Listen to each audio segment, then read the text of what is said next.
પાછળ વયા ગયા હતા.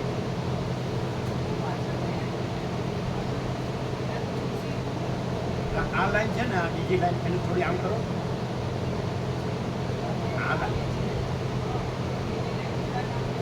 તમારી નહીં, પાછળ ઊભા થઈને આમ જાઓ અને તમે આમ આવો ને.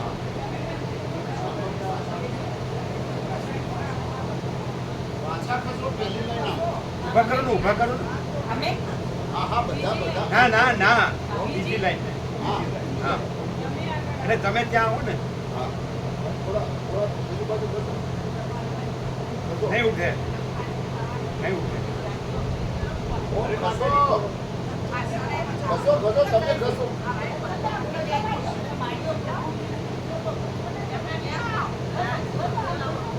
બસ બસ બસ.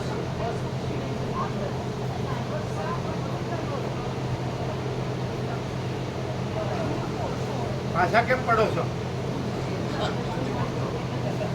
એ પાછા પડે છે.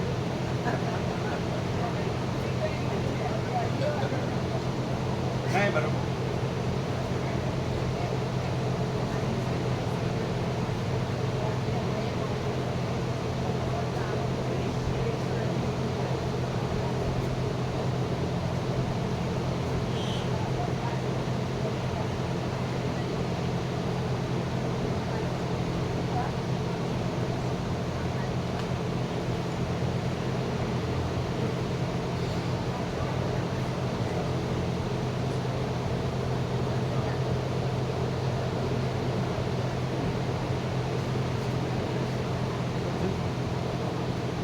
તમારે લીધે પેલા ચિરાગ મને પ્રમોશન મળ્યું.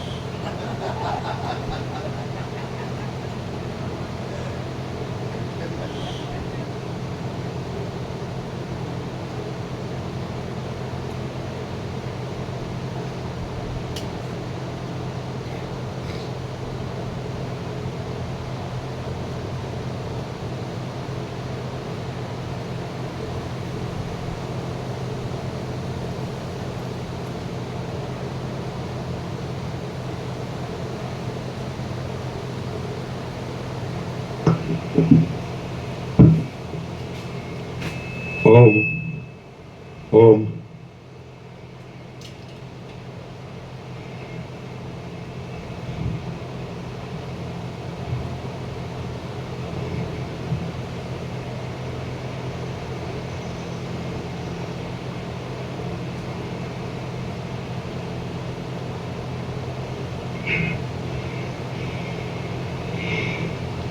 परम चिदाकाश, परम ज्योति, अखंड ज्योति, महाचिदाकाश, स्वयं प्रकाश, संपूर्ण प्रकाश, पूर्ण ब्रह्म, अनंत तेजगण, अनंत चिदगण, परमाकाश, केवल अनंत शुद्ध तेजगण, परमाकाश, अखिल आत्मा, पूर्ण ब्रह्म, परमात्मा,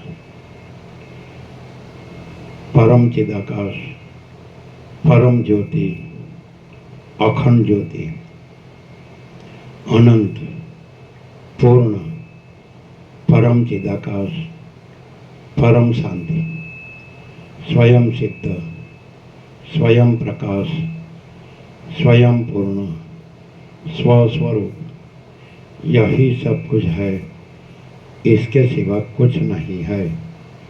शून्यवास, अनंत कोटि, महाकल्पो है ही नहीं।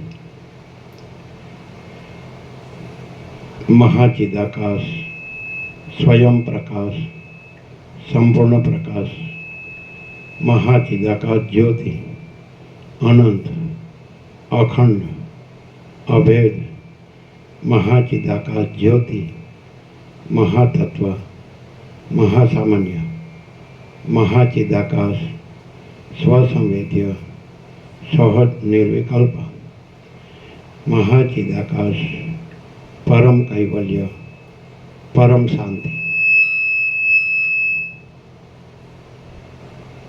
परम चिदाकाश, अनंत, पूर्ण, निरपेक्ष, सत, अनंत, संपूर्ण, अपरिचित, निर्भ्रांत, निरपेक्ष।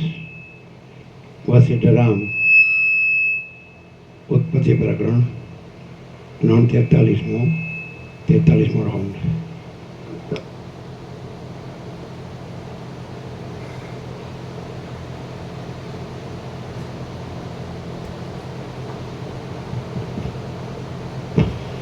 आद्य परब्रह्म सद्गुरु देव की जय। ओम श्री परमात्मने नमः। સદગ્રંથોમાં શિરોમણી શ્રી યોગ વાસિષ્ઠ મહારામાયણ ઉત્પત્તિ પ્રકરણ પાના નંબર 379, સર્ગ 113મો, તત્વબોધનું વર્ણન। આ 113મા સર્ગમાં સર્વ દુષ્ટ વાસનાને કાપનાર વિવિધ વિચારોથી યુક્ત તથા દ્વૈતનું મિથ્યાપણું દ્રઢ કરનાર તત્વબોધનું વર્ણન કરવામાં આવશે। આ 113મા સર્ગમાં સર્વ દુષ્ટ વાસનાને કાપનાર વિવિધ વિચારોથી યુક્ત તથા દ્વૈતનું મિથ્યાપણું દ્રઢ કરનાર તત્વબોધનું વર્ણન કરવામાં આવશે। વશિષ્ઠ બોલ્યા, હે રાઘવ, બે ચંદ્રની ભ્રાંતિની પેઠે મિથ્યા ઉદય પામેલી વાસનાનો ત્યાગ કરવો ઘટે છે। એ અવિદ્યારૂપી વાસના મિથ્યા છે, છતાં અજ્ઞાની માણસમાં સત્ય હોય તેમ રહેલી છે, પણ સારા જ્ઞાની માણસમાં તેનો સંભવ કેમ જ ઘટે? માટે હે રામચંદ્રજી, તમે અજ્ઞાની ન થાઓ, જ્ઞાની થાઓ અને સારી રીતે વિચાર કરો। આકાશમાં બીજો ચંદ્ર છે જ નહીં, પણ ભ્રાંતિથી જણાય છે। મોજાની પરંપરાથી વિસ્તારવાળા જળમાં જળ વિના બીજી વસ્તુ નથી, તેવી રીતે પરમ તત્વ વિના વસ્તુ તથા અવસ્તુ કાંઈ પણ નથી। ભાવ તથા અભાવ વિકલ્પ વિના થયા નથી અને તે અસતમય છે। માટે નિત્ય તથા શુદ્ધ આત્મા વિશે તેનો આરોપ કરો નહીં। તમે કરતા નથી, તે છતાં ક્રિયામાં મમતા કેમ રાખો છો? એક જ વસ્તુ સત્ય છે, માટે કોણ કઈ વસ્તુને કેવી રીતે કરે છે? કૌંસમાં સર્વ મિથ્યા છે, માટે કોઈ પણ કંઈ કરતું નથી। કૌંસ પૂરો। હે પ્રાજ્ઞ, તમે અકર્તાના પણ અભિમાની થાઓ નહીં, કારણ કે હે નિષ્પાપ, અકર્તાના અભિમાનથી પણ કોઈ વસ્તુ સિદ્ધ કરવાની નથી, માટે તમે સ્વસ્થ થઈને રહો। હે રઘુવર, તમારામાં અભિમાનનો અભાવ છે અને તમને કાર્યમાં આસક્તિ નથી, આથી તમે અકર્તા છો, કરતા નથી। વળી તમારામાં અકર્તાનું પણ અભિમાન નથી, તેમજ તમને અકર્તાપણામાં પણ આસક્તિ નથી, તેથી તમે કરતા છો। આ પ્રમાણે જો કે તમને કર્તાપણું પ્રાપ્ત થયું, તો પણ સાધારણ લૌકિક કર્તાને જે પ્રમાણે ભ્રમ થાય છે, તે પ્રમાણે તમને ભ્રમ થવાનો સંભવ નથી। સાચી વસ્તુનું ગ્રહણ કરવું તથા મિથ્યા વસ્તુનો ત્યાગ કરવો જોઈએ। હવે કર્મના જે ફળ છે તે સત્ય છે એમ માની તેમાં મનુષ્યને ગ્રહણ કરવાની આસક્તિ થાય છે, માટે મનુષ્યને કર્મમાં આસક્તિ થવી ઘટે છે। પણ ખરું જોતા આ અખિલ ઇન્દ્રજાળ માયામય તથા મિથ્યા છે, ત્યારે તેમાં આસ્થા તથા ત્યાગ કરવાની તેમજ ગ્રહણ કરવાની દ્રષ્ટિ કેમ જ ઘટે? અવિદ્યા છે તે સંસાર બીજની કણિકા છે અને તે મિથ્યા છે, છતાં તે વૃદ્ધિ પામેલી છે। એ વાસનારૂપી અવિદ્યા બ્રહ્માંડ પર્યંત સાર વિનાની છે તથા સંસારના આરંભના ચક્રરૂપ છે, તેમજ તે અવિદ્યા ચિત્તને મોહ પમાડનારી છે।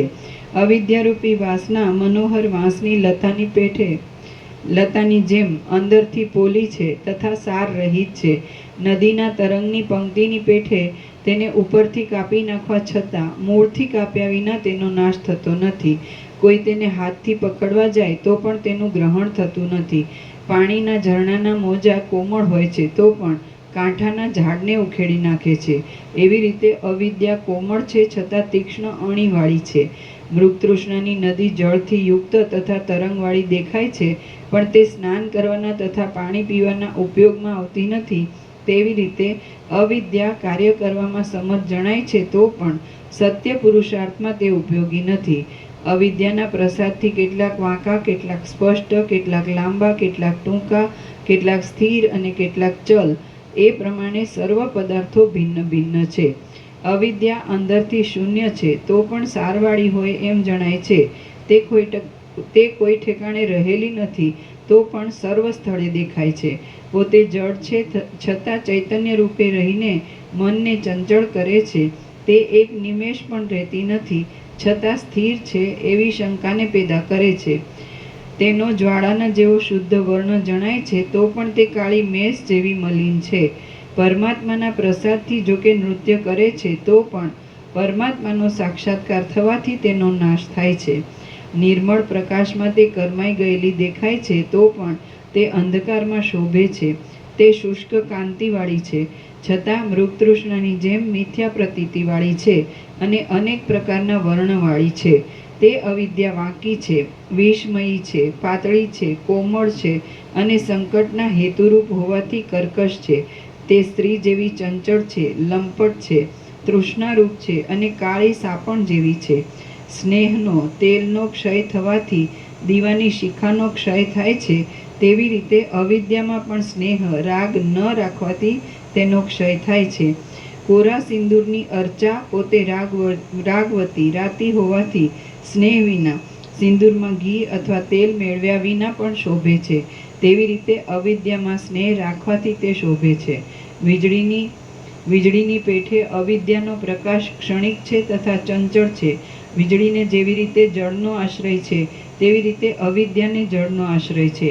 તે વીજળીના જેવી વાંકી તથા મુગ્ધને ત્રાસ ઉત્પન્ન કરનારી છે. વળી વીજળીની પેઠે પ્રયત્નથી પણ તે પકડાતી નથી. તે પકડવાથી દાહ કરે છે. ક્ષણવારમાં ઉત્પન્ન થઈને તે પાછી લય પામી જાય છે અને શોધવાથી પણ હાથમાં આવતી નથી. જે કાળમાં, ઋતુમાં જે પુષ્પ ઉત્પન્ન થવા ન જોઈએ તે કાળમાં જો તે થાય તો તે રમણીય છતાં ઉત્પાત કરનાર હોવાથી અનર્થરૂપ છે. તેવી રીતે પ્રાર્થના ન કર્યા છતાં પાસે આવેલી તે અવિદ્યા રમણીય હોવા છતાં પણ અનર્થરૂપ છે. ભ્રમ કરનારી તે અવિદ્યાનું અત્યંત વિસ્મરણ થવાથી તે અતિ સુખરૂપ લાગે છે, પણ પાછો તેનો તર્કથી વિચાર કરવાથી દુષ્ટ સ્વપ્નની જેમ તે ભય આપે છે. અવિદ્યા પોતાના પ્રતિભાસ માત્રથી જ મુહૂર્ત માત્રમાં 3 જગતને ઉત્પન્ન કરીને ધારણ કરે છે તથા લય કરે છે. અવિદ્યાએ લવણ રાજાને એક મુહૂર્તમાં ઘણા વર્ષનો અનુભવ કરાવ્યો તથા હરિશ્ચંદ્ર રાજાને એક રાત્રિમાં 12 વર્ષનો અનુભવ કરાવ્યો. કાંતાના સુખમાં આનંદ માનનાર માણસોને કાંતાનો વિયોગ થાય ત્યારે અવિદ્યાના પ્રસાદથી એક રાત્રિ 1 વર્ષની થઈ પડે છે. અવિદ્યાને લીધે જેને ભ્રમ થાય છે તેવા માણસને સુખના વખતમાં લાંબો કાળ ક્ષણવારમાં ચાલ્યો જાય છે તથા દુઃખના વખતમાં થોડો કાળ પણ લાંબો થઈ પડે છે. પ્રકાશરૂપી કાર્યમાં જેવી રીતે દીવાને કરતાપણું છે તેવી રીતે સંસારની પ્રવૃત્તિઓમાં અવિદ્યાની સત્તાથી લોભને કરતાપણું છે, પણ વાસ્તવિક રીતે કરતાપણું નથી. ચિત્તમાં રહેલી સ્ત્રી નિતંબ તથા સ્તન વગેરે અવયવથી યુક્ત હોય તો પણ તે સ્ત્રી ધર્મમાં કામ આવતી નથી. તેવી રીતે વાસનારૂપી અવિદ્યા કોઈ પણ કામમાં ઉપયોગી નથી. એ અવિદ્યા મનોરાજ્યની પેઠે આકારવાળી છે છતાં અસત્ય છે. તે લાખો શાખાવાળી છે છતાં તે પરમાર્થમાં ઉપયોગી નથી. અરણ્યમાં ઉત્પન્ન થયેલી મૃગતૃષ્ણારૂપી નદી મૃગને મોહ પમાડે છે, તેવી રીતે અનેક પ્રકારના આડંબરવાળી અવિદ્યા મુગ્ધ માણસને મોહ પમાડે છે, પણ જ્ઞાનીને મોહ પમાડતી નથી.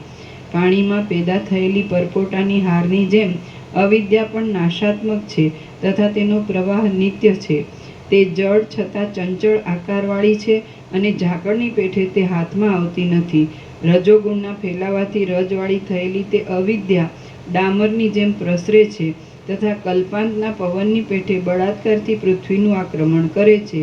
ધુમાડાની પંક્તિ અંગ પર લાગવાથી દાહ તથા ખેદને પેદા કરે છે. પોતે અંદર રસ જળ રાખે છે અને જગતમાં ઘૂમી વળે છે, તેમ અવિદ્યા પણ દાહ તથા ખેદને પેદા કરે છે. પોતે અંદર રસ પરમાત્માને રાખે છે અને જગતમાં ઘૂમી વળે છે. ખડના સમૂહથી દોરડું જેમ દ્રઢ થાય છે, તેમ નિસાર સંસારના સંસ્કારથી તે દ્રઢ થયેલી છે. જડથી જડ નિર્માણ કરેલી મેઘની ધારાની પેઠે તે લાંબી ચાલે છે. તરંગની પંક્તિની જેમ કવિએ કલ્પના માત્રથી તેનું વર્ણન કરેલું છે, તથા કાદવમાં ઉગેલી જળમય કમલીની જેમ ઘણા છિદ્રોવાળી છે, તેમ પાપમાં પેદા થયેલી જળમય અવિદ્યા પણ અનર્થરૂપ છે. તે વૃદ્ધિ પામતી હોય તેમ માણસો જુએ છે, પણ વૃદ્ધિ પામતી નથી. ઝેરનો લાડુ પ્રથમ મધુર લાગે છે, પણ પરિણામે દુઃખદાયી છે. તેવી રીતે અવિદ્યા ઉપરથી મધુર લાગે છે, પણ અંતે અનર્થ કરનારી છે. દીવો હોલવાઈ ગયા પછી તેની શિખા ક્યાં ગઈ તેની જેમ ખબર પડતી નથી, તેમ તે ક્યાં જાય છે તેની ખબર પડતી નથી. ઝાકળની પેઠે તે આગળ દેખાય છે, તો પણ તે હાથમાં આવતી નથી. વીખાઈ ગયેલી ધૂળની મુઠ્ઠી જેમ અણુરૂપે જોવામાં આવે છે, તેમ તે અણુરૂપ છે. આકાશમાં નિમિત્ત વિના પણ નીલિમા કાળાશ દેખાય છે. આકાશમાં નિમિત્ત વિના પણ નીલિમા કાળાશ દેખાય છે, તેવી રીતે તે નિમિત્ત વિના પણ દેખાય છે. વહાણમાં બેસીને જનાર માણસને ઝાડનું ઠૂંઠું પણ હાલતું દેખાય છે, અને મોહથી આકાશમાં 2 ચંદ્રમા ઉત્પન્ન થાય છે, તેવી રીતે મોહથી ઉત્પન્ન થાય છે અને સ્વપ્નની પેઠે ભ્રમ ઉત્પન્ન કરે છે. જ્યાં સુધી આત્માના આવરણરૂપ અવિદ્યા અંતઃકરણમાં રહેલી છે, ત્યાં સુધી સ્વપ્નની પેઠે દીર્ઘ સંસારની કલ્પના થયા કરે છે. સમુદ્રમાં અનેક પ્રકારના તરંગ ઉત્પન્ન થઈને પાછા નાશ પામે છે, તેવી રીતે અવિદ્યાને લીધે ચિત્તમાં ભ્રમ થવાથી વિચિત્ર વિભ્રમ ઉત્પન્ન થાય છે. અવિદ્યાની સત્તાથી મનોહર તથા સત્ય એવી વસ્તુ પણ અસત્ય લાગે છે, તથા અમનોહર અને અસત્ય એવી વસ્તુ પણ સત્ય લાગે છે. પારધીની જાળ પક્ષીને મોહ પમાડીને બંધન કરે છે, તેવી રીતે અવિદ્યા અનેક પ્રકારના પદાર્થથી મનને મોહ પમાડીને બંધન કરે છે. કરુણા ઝરતી નેત્રવાળી ગૃહિણીની જેમ તથા દૂધ ટપકતા સ્તનવાળી જનનીની જેમ એ અવિદ્યા આનંદ પણ ઉત્પન્ન કરે છે. અમૃતથી આર્દ્ર થયેલા અને અમી વર્ષાથી ત્રણેય જગતને તૃપ્ત કરનારા ચંદ્રના બિંબને પણ અવિદ્યા વિષરૂપ કરે છે. માણસને અંધ કરી નાખનાર આ અવિદ્યાના પ્રભાવથી અરણ્યમાં ઉગેલા ઝાડ જો કે કર્મેન્દ્રિયના વ્યાપારથી શૂન્ય લાગે છે, તો પણ તે ભૂતની પેઠે નૃત્ય કરતા હોય એવો સંભ્રમ થાય છે. વળી અવિદ્યાના પ્રસાદથી લાકડાનો કટકો તથા પથ્થરની ભીંત પણ સંધ્યા વગેરે સમયમાં સર્પ તથા અજગર જેવા જણાય છે. અવિદ્યા 2 ચંદ્રના દેખાવની પેઠે એકમાં 2 પણું ઉત્પન્ન કરે છે, અને સ્વપ્નમાં પોતાનું મરણ થાય છે તેની પેઠે તે દૂરની વસ્તુને પણ સમીપમાં લાવે છે. કાળ સંહાર કરનાર રુદ્રને કાળને પ્રલયની રાત્રિ જેમ ક્ષણરૂપ છે, તેમ અવિદ્યાના પ્રભાવથી લાંબો સમય પણ ક્ષણરૂપ જણાય છે. જેમ સ્ત્રીના વિરહવાળા માણસને એક ક્ષણ પણ વર્ષ સમાન થઈ પડે છે, તેમ અવિદ્યાને લીધે એક ક્ષણ પણ વર્ષ સમાન થઈ પડે છે. હે રામચંદ્રજી, એવું કાંઈ પણ નથી કે જે ઉદ્ધત થયેલી અવિદ્યાથી બની શકે નહીં. માટે તે અવિદ્યા સત્તા વગરની છતાં તેની કેટલી શક્તિ છે તે તમે જુઓ. તમે તે વિવેક બુદ્ધિ વડે વિષય બુદ્ધિનો નિરોધ કરો. એટલે પ્રવાહ રોકવાથી જેમ નદી સુકાઈ જાય છે, તેમ વિષય બુદ્ધિનો રોધ કરવાથી મનરૂપી નદી જેવી અવિદ્યાનું શોષણ થઈ જાય છે. નિરોધ વિષય બુદ્ધિનો નિરોધ કરેક્શન.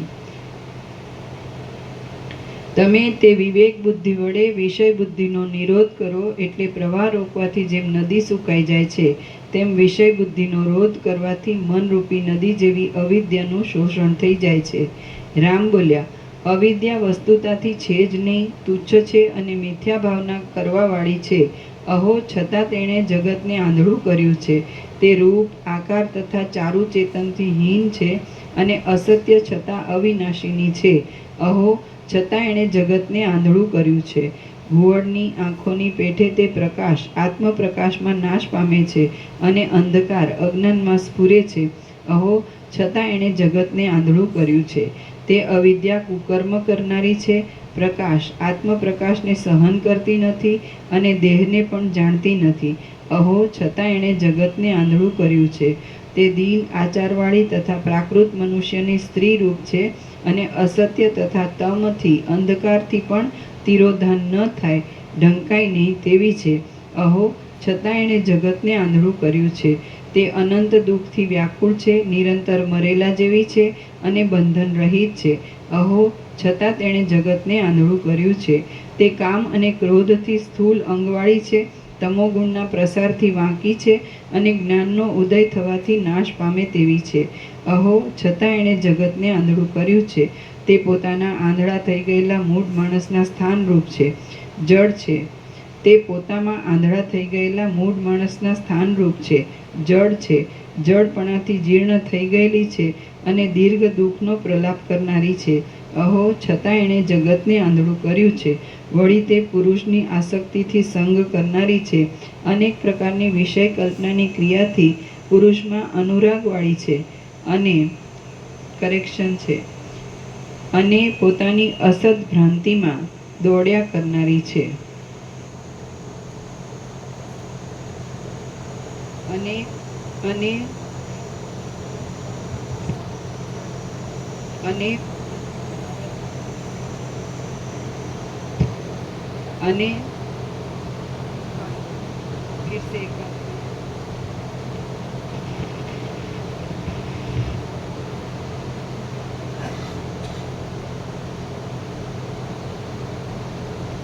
એ થોડો ફ્રી કરો એ જશે.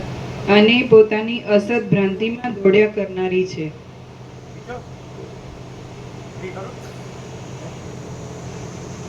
અહો, છતાં એણે પુરુષને આંધળો કર્યો છે. થોડું હજી આમ કરો.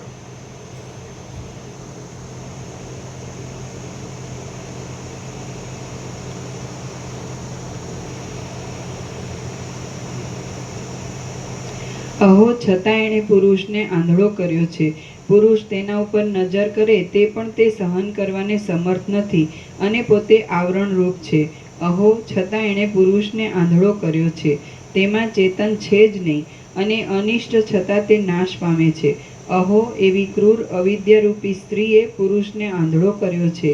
માટે હે પ્રભુ, અનંત દુષ્ટ ભ્રમોનો વિલાસ કરનારી તથા ક્ષય ઉદયથી યુક્ત, જન્મ મરણના દુઃખ આપનારી અને મનોગુહારૂપી ઘરમાં બંધાયેલી એ અવિદ્યારૂપી વિષમ વાસનાનો કયા ઉપાયથી નાશ થાય? શ્રી યોગ વાસિષ્ઠ મહારામાયણમાં ઉત્પત્તિ પ્રકરણનો અવિદ્યા વર્ણન નામનો સર્ગ 113મો સમાપ્ત. સર્ગ 114મો અવિદ્યા ક્ષયનો ઉપાય વગેરે. આ 114મા સર્ગમાં અવિદ્યાના ક્ષયનો ઉપાય, આત્માનું દર્શન, શુદ્ધ આત્માનું સ્વરૂપ તથા અસંકલ્પથી. એ બાલગોપાલ, એ ઉભા રહો. પ્રસાદ આપે, પ્રસાદ. બધા બાળકોને પ્રસાદ આપો. બધા બોલાવો. અહીંયા બેસી જાઓ, પાછા બેસી જાઓ.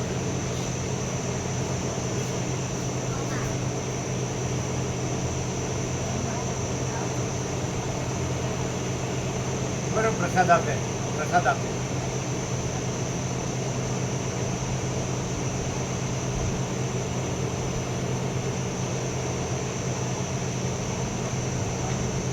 કરેક્શન, ટાંચની છેલ્લી લાઈનમાં સંકલ્પથી ને બદલે અસંકલ્પથી. આ 114મા સર્ગમાં અવિદ્યાના ક્ષયનો ઉપાય, આત્માનું દર્શન, શુદ્ધ આત્માનું સ્વરૂપ તથા અસંકલ્પથી વાસનાનો ક્ષય થાય છે એટલું કહેવામાં આવશે.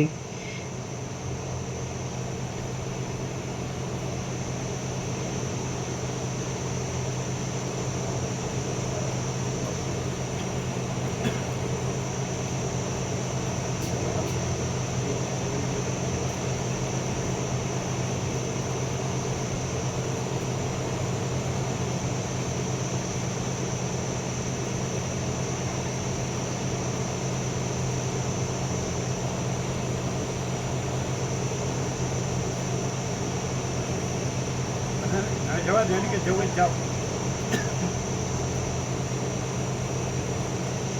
એ બાળકોને કે જવું જ જાઓ.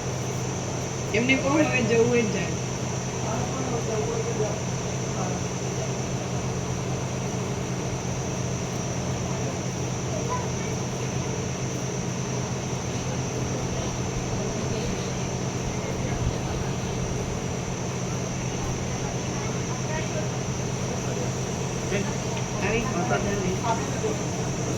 બધાને પહોંચે.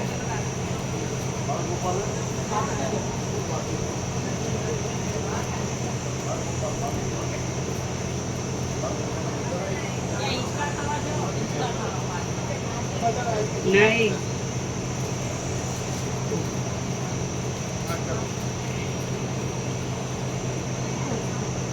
સર્ગ 114મો અવિદ્યા ક્ષયનો ઉપાય વગેરે.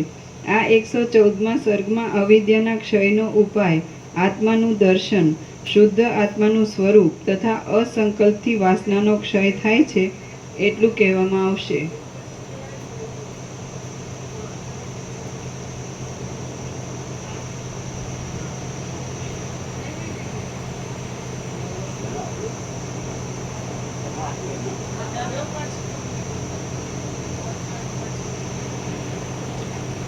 પહેલી લાઈનમાં કરેક્શન છે. આ વિદ્યાના લખ્યું છે ત્યાં અવિદ્યાના. રામ બોલ્યા, હે બ્રહ્મન, આ અવિદ્યાના વૈભવથી ઉત્પન્ન થયેલો પુરુષનો મોટો તથા ગાઢ અંધકાર કેવી રીતે નાશ પામે? વશિષ્ઠ બોલ્યા, હે રામ, સૂર્યના કિરણોથી જેવી રીતે હિમકણનો નાશ થાય છે તેવી રીતે આત્માના અવલોકનથી અવિદ્યાનો નાશ થાય છે. વશિષ્ઠ બોલ્યા, હે રામ, સૂર્યના કિરણોથી જેવી રીતે હિમકણનો નાશ થાય છે તેવી રીતે આત્માના અવલોકનથી અવિદ્યાનો નાશ થાય છે. જ્યાં સુધી અવિદ્યાનો નાશ કરનારી અને મોહનો ક્ષય કરનારી આત્મવિદ્યા ઉત્પન્ન થઈ નથી ત્યાં સુધી અવિદ્યા દેહાભિમાની જીવને મહાન દુઃખરૂપી કાંટાઓથી ભરેલી સંસારરૂપી પર્વત ખીણમાં ઝોલા ખવડાવે છે. હે રામ, છાયાને જ્યારે તડકાનો અનુભવ કરવાની ઈચ્છા થાય છે ત્યારે છાયાનો જ નાશ થાય છે, તેવી રીતે અવિદ્યાને જ્યારે પરમાત્માના દર્શનની ઈચ્છા થાય છે ત્યારે અવિદ્યાનો જ નાશ થાય છે. હે રામ, છાયાને જ્યારે તડકાનો અનુભવ કરવાની ઈચ્છા થાય છે ત્યારે છાયાનો જ નાશ થાય છે, તેવી રીતે અવિદ્યાને જ્યારે પરમાત્માના દર્શનની ઈચ્છા થાય છે ત્યારે અવિદ્યાનો જ નાશ થાય છે. જ્યારે 12 સૂર્ય સમૂહનો સર્વ દિશામાં ઉદય થાય છે ત્યારે છાયાનો લય થઈ જાય છે, તેવી રીતે આત્માનો બોધ થાય છે ત્યારે અવિદ્યાનો લય થાય છે. હે રાઘવ, ઈચ્છા છે તે જ અવિદ્યા છે અને ઈચ્છાનો નાશ એ જ મોક્ષ છે. આવી રીતે અસંકલ્પ માત્રથી સિદ્ધ થવાય છે. મનરૂપી આકાશમાં વાસનારૂપી રજનીનો નાશ થવાથી જ્યારે ચૈતન્યરૂપી સૂર્યનો ઉદય થાય છે ત્યારે શ્યામતા ઓછી થઈ જાય છે. સૂર્યના ઉદયથી રાત્રિનો નાશ થાય છે તેવી રીતે વિવેકના ઉદયથી અવિદ્યા ક્યાંય લય પામે છે. બાળકને સંધ્યાકાળ સમયે બળાત્કારથી ભૂતનો સંકલ્પ દ્રઢ થાય છે તેવી રીતે ચિત્તને દ્રઢ વાસના વડે બંધનનો દ્રઢાવ થાય છે. રામ બોલ્યા, હે બ્રહ્મન, આ જે કાંઈ આ દ્રશ્ય છે, કરેક્શન, જે કાંઈ આ દ્રશ્ય છે તે અવિદ્યા છે અને તે આત્મવિદ્યાથી નાશ પામે છે. તો તે આત્માનું સ્વરૂપ કેવું છે?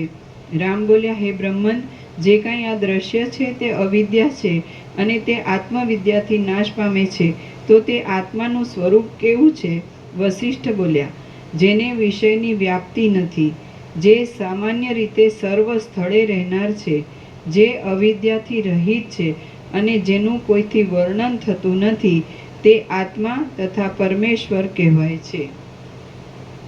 વશિષ્ઠ બોલ્યા, જેને વિષયની વ્યાપ્તિ નથી, જે સામાન્ય રીતે સર્વ સ્થળે રહેનાર છે, જે અવિદ્યાથી રહિત છે અને જેનું કોઈથી વર્ણન થતું નથી, તે આત્મા તથા પરમેશ્વર કહેવાય છે. હે અનગ, બ્રહ્માથી આરંભ કરી સ્તંભ સુધી તૃણ વગેરે જગતમાં જે પદાર્થ છે તે સર્વ નિરંતર આત્મારૂપ છે, પણ અવિદ્યા રૂપે નથી. અવિદ્યા રૂપે નથી. હે અનગ, બ્રહ્માથી આરંભ કરી સ્તંભ સુધી તૃણ વગેરે જગતમાં જે પદાર્થ છે તે સર્વ નિરંતર આત્મારૂપ છે, પણ અવિદ્યા રૂપે નથી. આ સર્વ જગત બ્રહ્મરૂપ જ છે, નિત્ય છે, ચૈતન્ય ઘન છે અને અક્ષત છે. તેમાં કાંઈ પણ બીજી કલ્પના ઘટતી નથી. આ સર્વ જગત બ્રહ્મરૂપ જ છે, નિત્ય છે, ચૈતન્ય ઘન છે અને અક્ષત છે. તેમાં કાંઈ પણ બીજી કલ્પના ઘટતી નથી. આ 3 જગતમાં કોઈનો જન્મ પણ નથી, તે મરણ પણ નથી, તેમજ ભાવ અને વિકારની કાંઈ સત્તા પણ નથી. માત્ર પરમાત્માના આભાસરૂપ સામાન્ય, અક્ષત તથા અવિદ્યાના આવરણથી રહિત ચૈતન્ય માત્ર છે.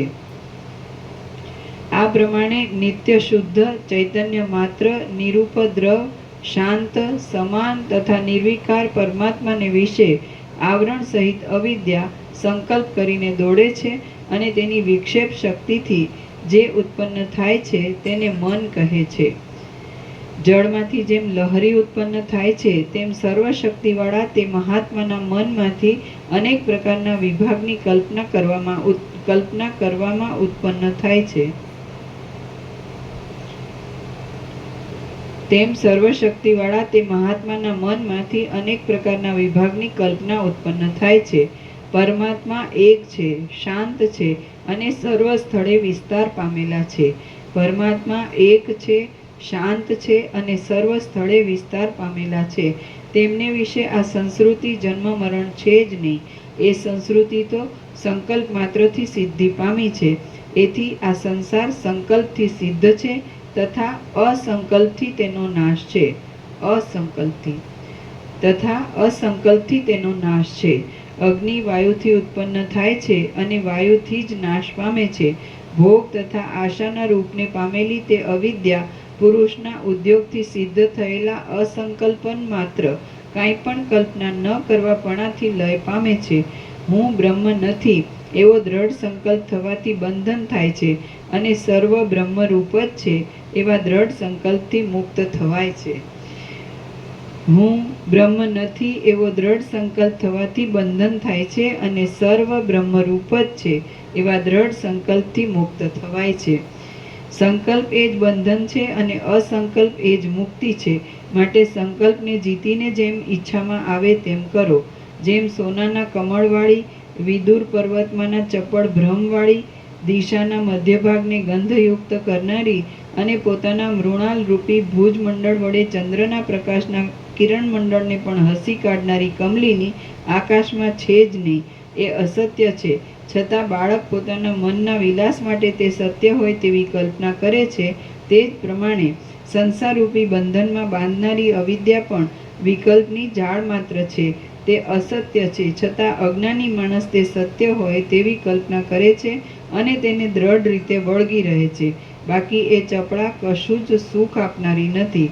હું દુબળો છું, દુઃખી છું અને હાથ પગથી યુક્ત છું એવી રીતની ભાવનાના વ્યવહારથી બંધન થાય છે. પણ શબ્દ ઉમેરવાનો છે. પણ હું દુઃખી નથી, મારે દેહ નથી અને મને બંધન નથી એવી ભાવનાના વ્યવહારથી મુક્ત થવાય છે. અહીં પણ કાઢી નાખવાનું છે. હું દુબળો છું, દુઃખી છું અને હાથ પગથી યુક્ત છું એવી રીતની ભાવનાના વ્યવહારથી બંધન થાય છે. પણ હું દુઃખી નથી, મારે દેહ નથી અને મને બંધન નથી એવી ભાવનાના વ્યવહારથી મુક્ત થવાય છે. હું દેહમાં રહેલા માંસરૂપ નથી, તેમ હાડકારૂપ પણ નથી અને હું દેહથી પર છું એવો જેને નિશ્ચય થાય છે તેની અવિદ્યા ક્ષીણ થાય છે એમ કહેવાય છે. આકાશમાં શ્યામતા જોવામાં આવે છે પણ તે વાસ્તવિક રીતે હોતી નથી. છતાં પૃથ્વીમાં રહેનાર કેટલાક માણસો પોતાના સંકલ્પથી કલ્પના કરે છે કે ઊંચા વધેલા મેરુ પર્વતના નીલમણિમય શિખરોની કાંતિ ચારે બાજુ વિસ્તાર પામી છે. તે જ આકાશમાં શ્યામતા રૂપે જણાય છે. વળી બીજા કેટલાક માણસો કલ્પના કરે છે કે આકાશ સૂર્યના કિરણોના વિસ્તારથી પણ ઘણે ઊંચે દૂર છે અને ત્યાં સૂર્યનો પ્રકાશ પણ પહોંચતો નથી, તેથી આ શ્યામતા રહે છે. એ જ પ્રમાણે હે રાઘવ, અજ્ઞાની માણસે આ અવિદ્યાથી કલ્પના કરી છે પણ એ જ્ઞાનીએ કરેલી કલ્પના નથી. રામ બોલ્યા, હે બ્રહ્મન, આકાશમાં જે શ્યામતા જોવામાં આવે છે તે મેરુ પર્વતના શિખરોના નીલમણીની પણ છાયા નથી. તેમ સૂર્યનો પ્રકાશ ન પહોંચવાના કારણથી અંધકાર રહે છે એમ પણ નથી. ત્યારે તે શ્યામતા શાથી થયેલી છે તે કહો. વશિષ્ઠ બોલ્યા, આકાશ શૂન્ય છે, તેમાં તેના ગુણની પેઠે રહેલી શ્યામતા વાસ્તવિક રીતે નથી. જો તે શ્યામતા મેરુ પર્વતના નીલમણીની છાયા હોય તો એકલી શ્યામતા જ નહીં પણ તે સાથે પર્વતમાં પેદા થયેલા અન્ય રત્નની પ્રભા પણ તેમાં પડવી જોઈએ. પણ શ્યામતા વિના બીજા રત્નની પ્રભા નજરે નથી આવતી, માટે તે મેરુ પર્વતની છાયા નથી.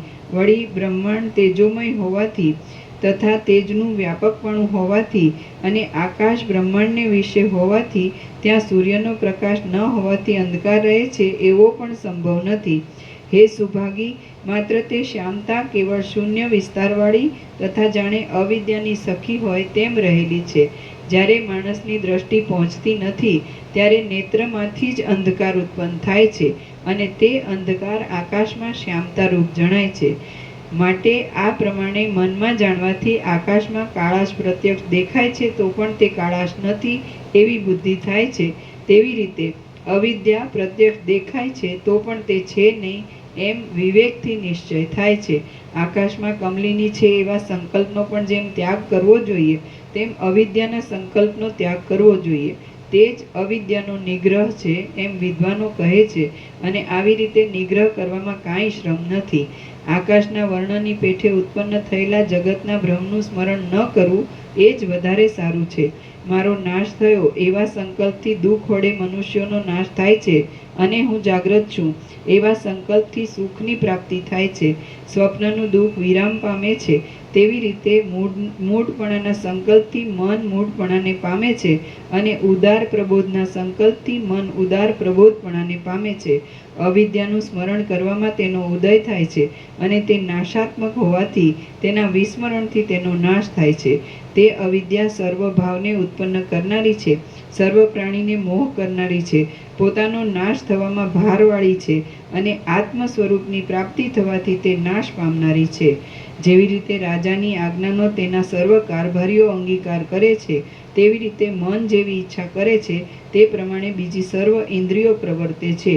એટલા માટે જે માણસ અંતઃકરણમાં બ્રહ્મ ભાવનામાં પોતાના મનથી વિષયો વિશે કાંઈ પણ અનુસંધાન કરતા નથી તે શાંતિ પામે છે. એટલા માટે જે માણસ અંતઃકરણમાં બ્રહ્મ ભાવનામાં પોતાના મનથી વિષયો વિશે કાંઈ પણ અનુસંધાન કરતા નથી તે શાંતિ પામે છે.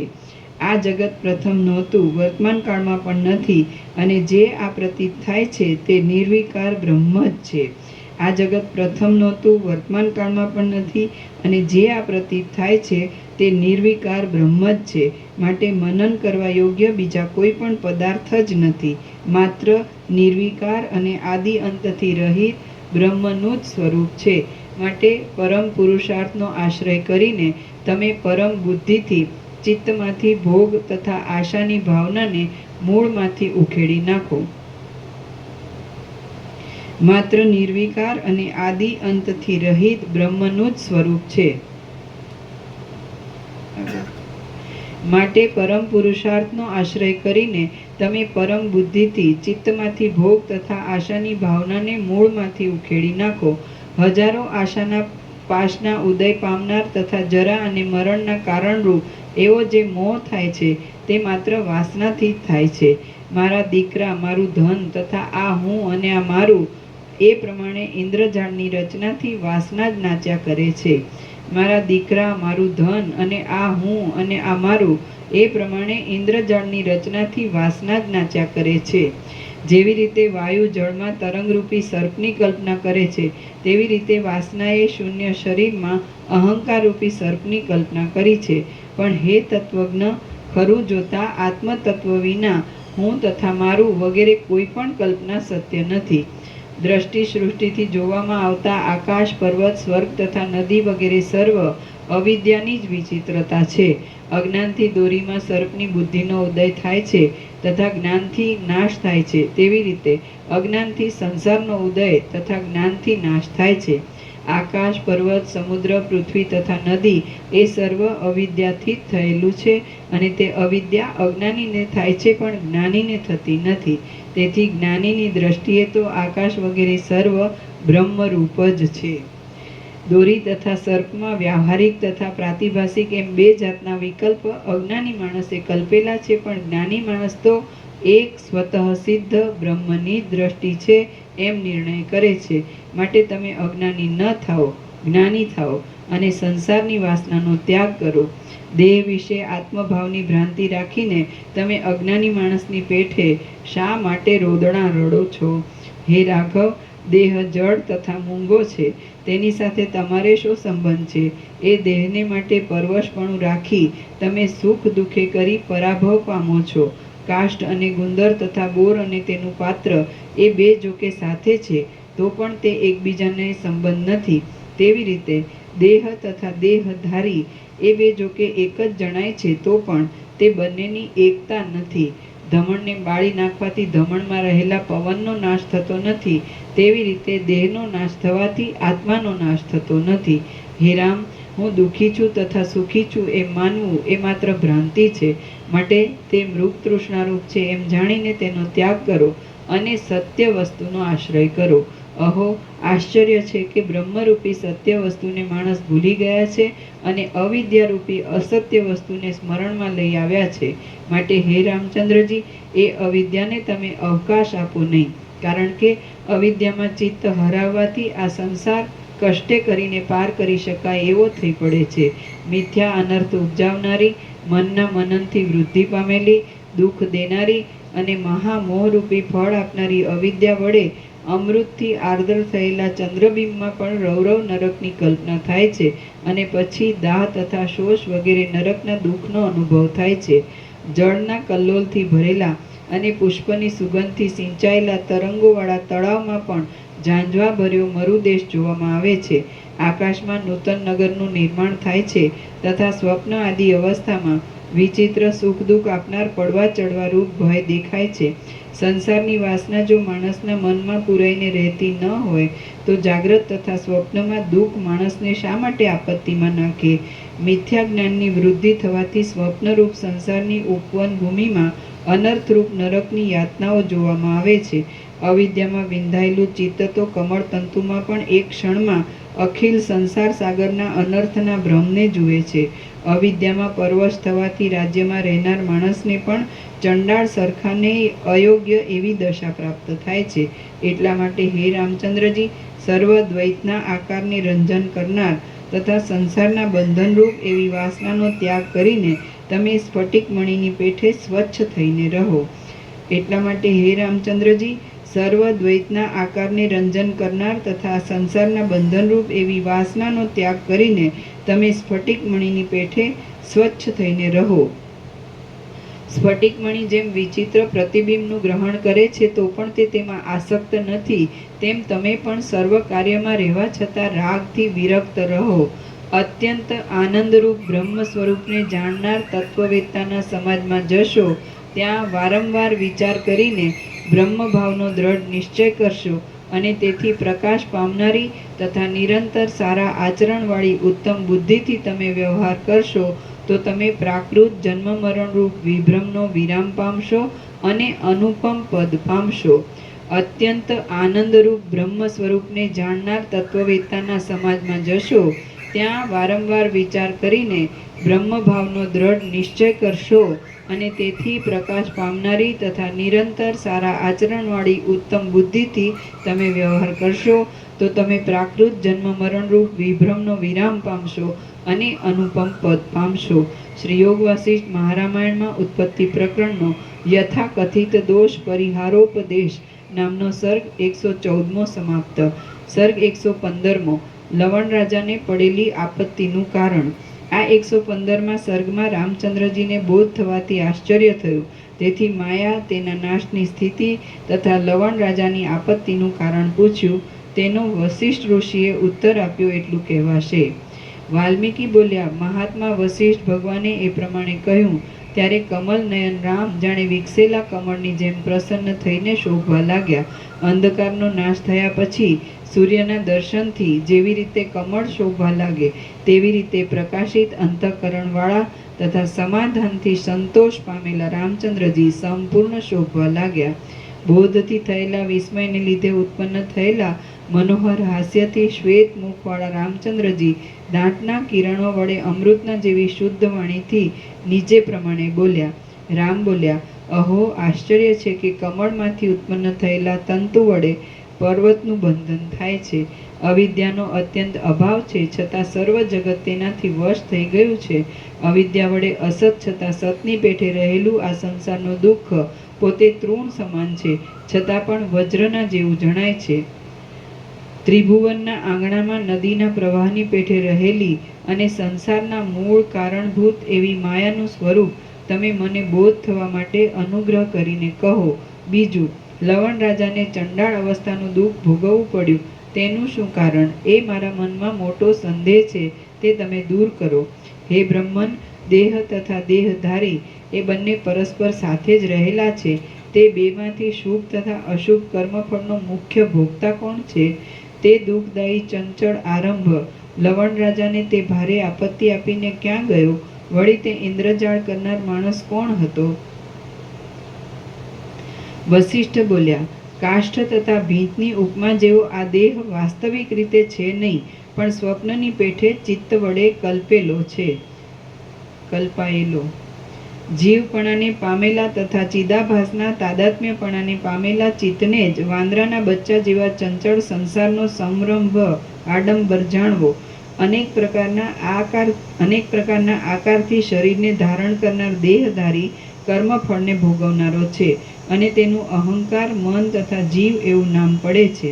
તે અજ્ઞાની જીવને સંસારના અનંત સુખ દુઃખ ભોગવવા પડે છે, પણ જ્ઞાનીને તે ભોગવવા પડતા નથી. તેમજ શરીરને પણ સુખ દુઃખ ભોગવવા પડતા નથી. જેણે અનેક પ્રકારની સંજ્ઞાથી કલ્પના કરેલી છે એવું અપ્રબુદ્ધ અજ્ઞાની મન વિચિત્ર વૃત્તિને અનુસરી વિચિત્ર આકૃતિપણાને પામે છે. જ્યાં સુધી મન અજ્ઞાની છે ત્યાં સુધી તે મન નિદ્રાવાળું કહેવાય છે. તેથી તે સ્વપ્નમાં સંભ્રમ જુએ છે, પણ જાગ્રત થયા પછી મન તે સંભ્રમ જોતું નથી. અજ્ઞાનરૂપી નિદ્રાથી ક્ષોભ પામેલા જીવને જ્યાં સુધી બોધ થયો નથી ત્યાં સુધી તે દુઃખથી પણ ભેદન ન થાય એવા સંસારના આરંભને જુએ છે. દિવસના પ્રકાશથી વિકાસ પામતા કમળની જેમ બોધથી જાગ્રત થયેલા મનનો સર્વ અંધકાર લય પામે છે. દિવસના પ્રકાશથી વિકાસ પામતા કમળની જેમ બોધથી જાગ્રત થયેલા મનના સર્વ અંધકાર લય પામે છે. ચિત્ત, અવિદ્યા, મન, જીવ, વાસના તથા કર્માત્મા એવા નામથી કહેવાતો દેહધારી દુઃખનો ભોગતા છે. દેહ જડ છે, તે દુઃખ ભોગવવાને યોગ્ય નથી, પણ દેહધારી જ અવિચારથી દુઃખ ભોગવે છે. ગાઢ અજ્ઞાનથી અવિચાર થાય છે અને અજ્ઞાન જ દુઃખનું કારણ છે. કોશેટો કરનાર કીડાની પેઠે જીવ એક અવિવેકરૂપી દોષ વડે શુભ તથા અશુભ ધર્મના વિષયપણાને પામેલો છે. અવિવેકરૂપી રોગથી બંધાયેલું તથા વિવિધ પ્રકારની વૃત્તિવાળું મન અનેક પ્રકારના આકારના વિહાર વડે ચક્રની પેઠે ભમ્યા કરે છે. આ શરીરમાં રહેલું મન ઉદય પામે છે, રાડો પાડે છે, હિંસા કરે છે, ગમન કરે છે, નાચે છે અને નિંદા કરે છે, પણ શરીર કાંઈ કરતું નથી. જેવી રીતે ઘરમાં રહેલો ગૃહપતિ વિવિધ પ્રકારની ચેષ્ટા કરે છે, પણ જડ ઘર કાંઈ કરતું નથી, તેવી રીતે દેહમાં રહેલો જીવ જ સંસારમાં ચેષ્ટા કરે છે, પણ જડ દેહ કાંઈ કરતો નથી. સર્વ પ્રકારના સુખ દુઃખમાં તથા સર્વ પ્રકારની કલ્પનામાં મન છે તે જ કરતા છે અને મન છે તે જ ભોગતા છે. એ પ્રમાણે માનવ માત્ર માનસ મનથી થયેલું છે એમ તમે સમજો. લવણ રાજાને મનના ભ્રમથી ચંડાળપણું કેવી રીતે પ્રાપ્ત થયું તે વિશે હું તમને ઉત્તમ વૃત્તાંત કહું છું, તે તમે સાંભળો. હે રામ, મન છે તે જ શુભ તથા અશુભ કર્મ ફળ ભોગવનાર છે. એ વિશે તમને બોધ થાય એવી રીતે હું તમને કહું છું, તે સાંભળો. હે નિષ્પાપ, લવણ રાજા હરિશ્ચંદ્ર રાજાના કુળમાં ઉત્પન્ન થયા હતા. એક દિવસ એકાંતમાં બેઠા બેઠા તેમણે પોતાના મનમાં વિચાર કર્યો કે મારા દાદાએ મોટો રાજસૂય યજ્ઞ કર્યો હતો અને હું પણ તેમના જ કુળમાં જન્મેલો છું, માટે હું પણ માનસિક યજ્ઞ કરું. આ પ્રમાણે પોતાના મનમાં વિચાર કરીને તે રાજાએ આદરથી યજ્ઞની સામગ્રી એકઠી કરી અને રાજસૂય યજ્ઞની દીક્ષામાં પ્રવેશ કર્યો. ત્યાર પછી તેણે ઋત્વિજોને બોલાવ્યા, સારા સારા મુનિઓની પૂજા કરી, દેવતાઓને નિમંત્રણ કર્યા અને અગ્નિમાં હોમ કર્યો. એવી રીતે પોતાના ઉપવનમાં ઈચ્છા પ્રમાણે માનસિક યજ્ઞ કરતા અને દેવતા, ઋષિ તથા બ્રાહ્મણની પૂજા કરતા તેને 1 વર્ષ ચાલ્યું ગયું. ત્યાર પછી બ્રાહ્મણોને સર્વસ્વ દક્ષિણા આપીને રાજા સૂર્યાસ્ત સમયે પોતાના તે જ ઉપવનમાં જાગ્રત થયો, એટલે તેનો મનોરથ નિવૃત્ત થયો. આવી રીતે તે લવણ રાજાએ માનસિક રાજસૂય યજ્ઞ કર્યો અને તેને સંપૂર્ણ ફળ મળ્યું. નીચે ટાંચ છે. રાજસૂય યજ્ઞ કરનારને 12 વર્ષ સુધી મોટું દુઃખ ભોગવવું પડે છે એમ હવે પછીના સર્ગમાં કહેવાશે. શરીરથી રાજસૂય યજ્ઞ કરે તેના કરતાં માનસિક યજ્ઞ કરનારને 5 ગણું વધારે દુઃખ તથા 5 ગણું વધારે સુખ મળે છે. તે પ્રમાણે લવણ રાજાએ માનસિક યજ્ઞ કર્યો, તેથી 5 ગણું એટલે કે 60 વર્ષ સુધી તેને ચંડાળ દશાનું દુઃખ ભોગવવું પડ્યું. એટલા માટે મન છે તે જ સુખ દુઃખને ભોગવનાર છે એમ તમે સમજો. માટે હે રામચંદ્રજી, તે મનને સત્ય અને પવિત્ર ઉપાયમાં જોડો. આ મનરૂપી પુરુષ જો કાળ વગેરે પરિચ્છેદથી રહિત એવા આત્માનું અવલંબન કરીને રહે છે તો સંપૂર્ણ થાય છે. હે રામચંદ્રજી, તે મનને સત્ય અને પવિત્ર ઉપાયમાં જોડો. આ મનરૂપી પુરુષ જો કાળ વગેરે પરિચ્છેદથી રહિત એવા આત્માનું અવલંબન કરીને રહે છે તો સંપૂર્ણ થાય છે, પણ તે જો નાશાત્મક દેહમાં પ્રતિષ્ઠા પામીને રહે છે તો નાશ પામે છે.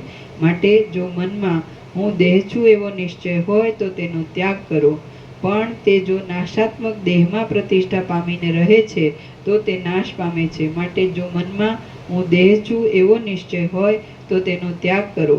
કમળખંડમાં સૂર્યનો પ્રકાશ પડે છે એટલે તે કમળોનો સંકોચ, તેમનું જડપણું, કરમાઈ જવાપણું અને તેમના કોષની અંદરનો તથા બહારનો અંધકાર એ બધું નાશ પામે છે અને કમળ પ્રફુલ્લિત થાય છે. તે જ પ્રમાણે સાર તથા અસાર વિવેકવાળા ચિત્તને જ્ઞાન થાય છે, એટલે એકાંતમાં જ, એક અંતમાં જ બ્રહ્મ બુદ્ધિવાળા માણસને સંસારના દુઃખનો મૂળ સહિત નાશ થઈ જાય છે.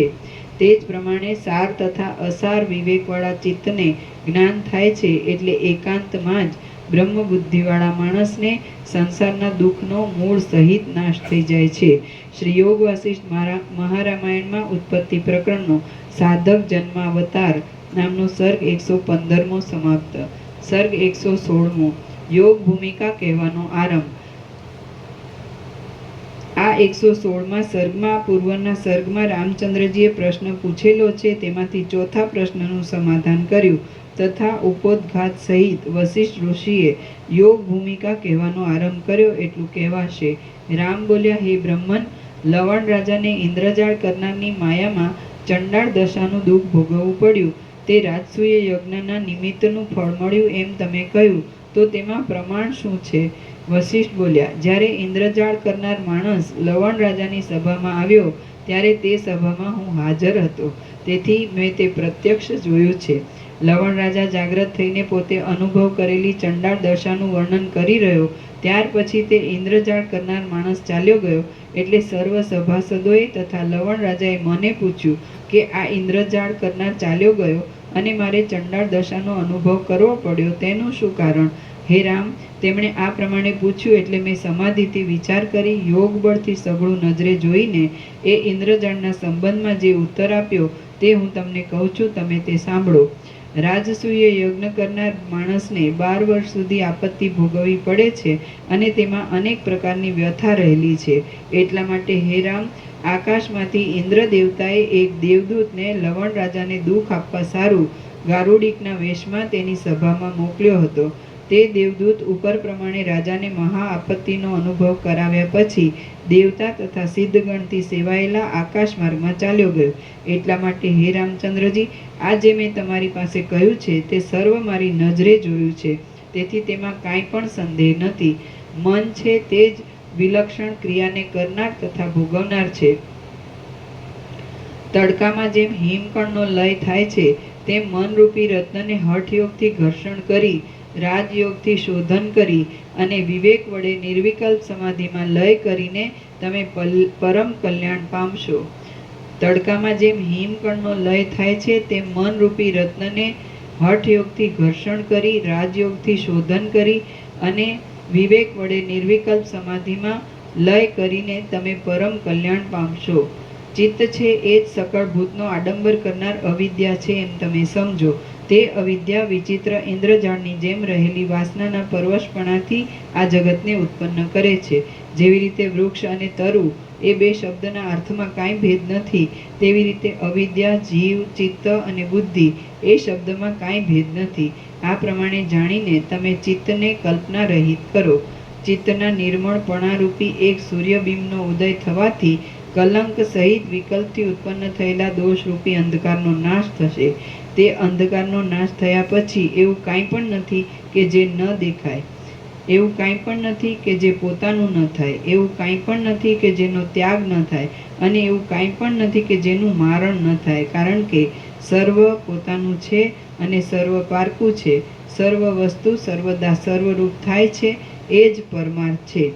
જેવી રીતે માટીના કાચા પાત્રના સમૂહને પાણીમાં રાખવાથી તે એક રસરૂપ થઈ જાય છે, તેવી રીતે સર્વ દ્રશ્ય પદાર્થ તથા તેનો બોધ એ સઘળું એક બ્રહ્મરસપણાને પામી જાય છે. કારણ કે સર્વ પોતાનું છે અને સર્વ પારકું છે. સર્વ વસ્તુ સર્વદા સર્વરૂપ થાય છે, એ જ પરમાર્થ છે. જેવી રીતે માટીના કાચા પાત્રના સમૂહને પાણીમાં રાખવાથી તે એક રસરૂપ થઈ જાય છે, તેવી રીતે સર્વ દ્રશ્ય પદાર્થ તથા તેનો બોધ એ સઘળું એક બ્રહ્મરસપણાને પામી જાય છે. રામ બોલ્યા, હે મહાત્મન, મનનો ક્ષય થવાથી સકળ દુઃખનો અંત થાય છે એમ આપે કહ્યું, પણ ચપળ વૃત્તિવાળા મનની અસત્તા કેવી રીતે થાય તે કહો. વશિષ્ઠ બોલ્યા, હે રઘુકુળ ચંદ્ર, મનને શાંત કરવા માટે હું તમને યુક્તિ કહું છું તે સાંભળો. તે જાણવાથી પરમાત્મામાં મનોવૃત્તિનો લય થશે. પ્રથમ મેં તમને કહ્યું છે કે સર્વ પ્રાણીની સાત્વિક, રાજસ અને તામસ એમ 3 પ્રકારની જાતિ છે. તેમાં પ્રથમ મનની કલ્પના વડે હું ચતુર્મુખ બ્રહ્મા સ્વરૂપ છું. કરેક્શન, બ્રહ્મા. તેમાં પ્રથમ મનની કલ્પના વડે હું ચતુર્મુખ બ્રહ્મા સ્વરૂપ છું. એ પ્રમાણે કલ્પના બ્રહ્માને થઈ. એ બ્રહ્મા સત્ય સંકલ્પ હોવાથી જે જે સંકલ્પ કરે છે તે જુએ છે. તેથી જ આ ભુવનાડંબરની કલ્પના થયેલી છે. તેમાં જન્મ, મરણ, સુખ, દુઃખ તથા મોહ વગેરેની કલ્પના થયેલી છે. એ પ્રમાણે બ્રહ્માના એક દિવસ સુધી એ સર્વ રચના રહે છે.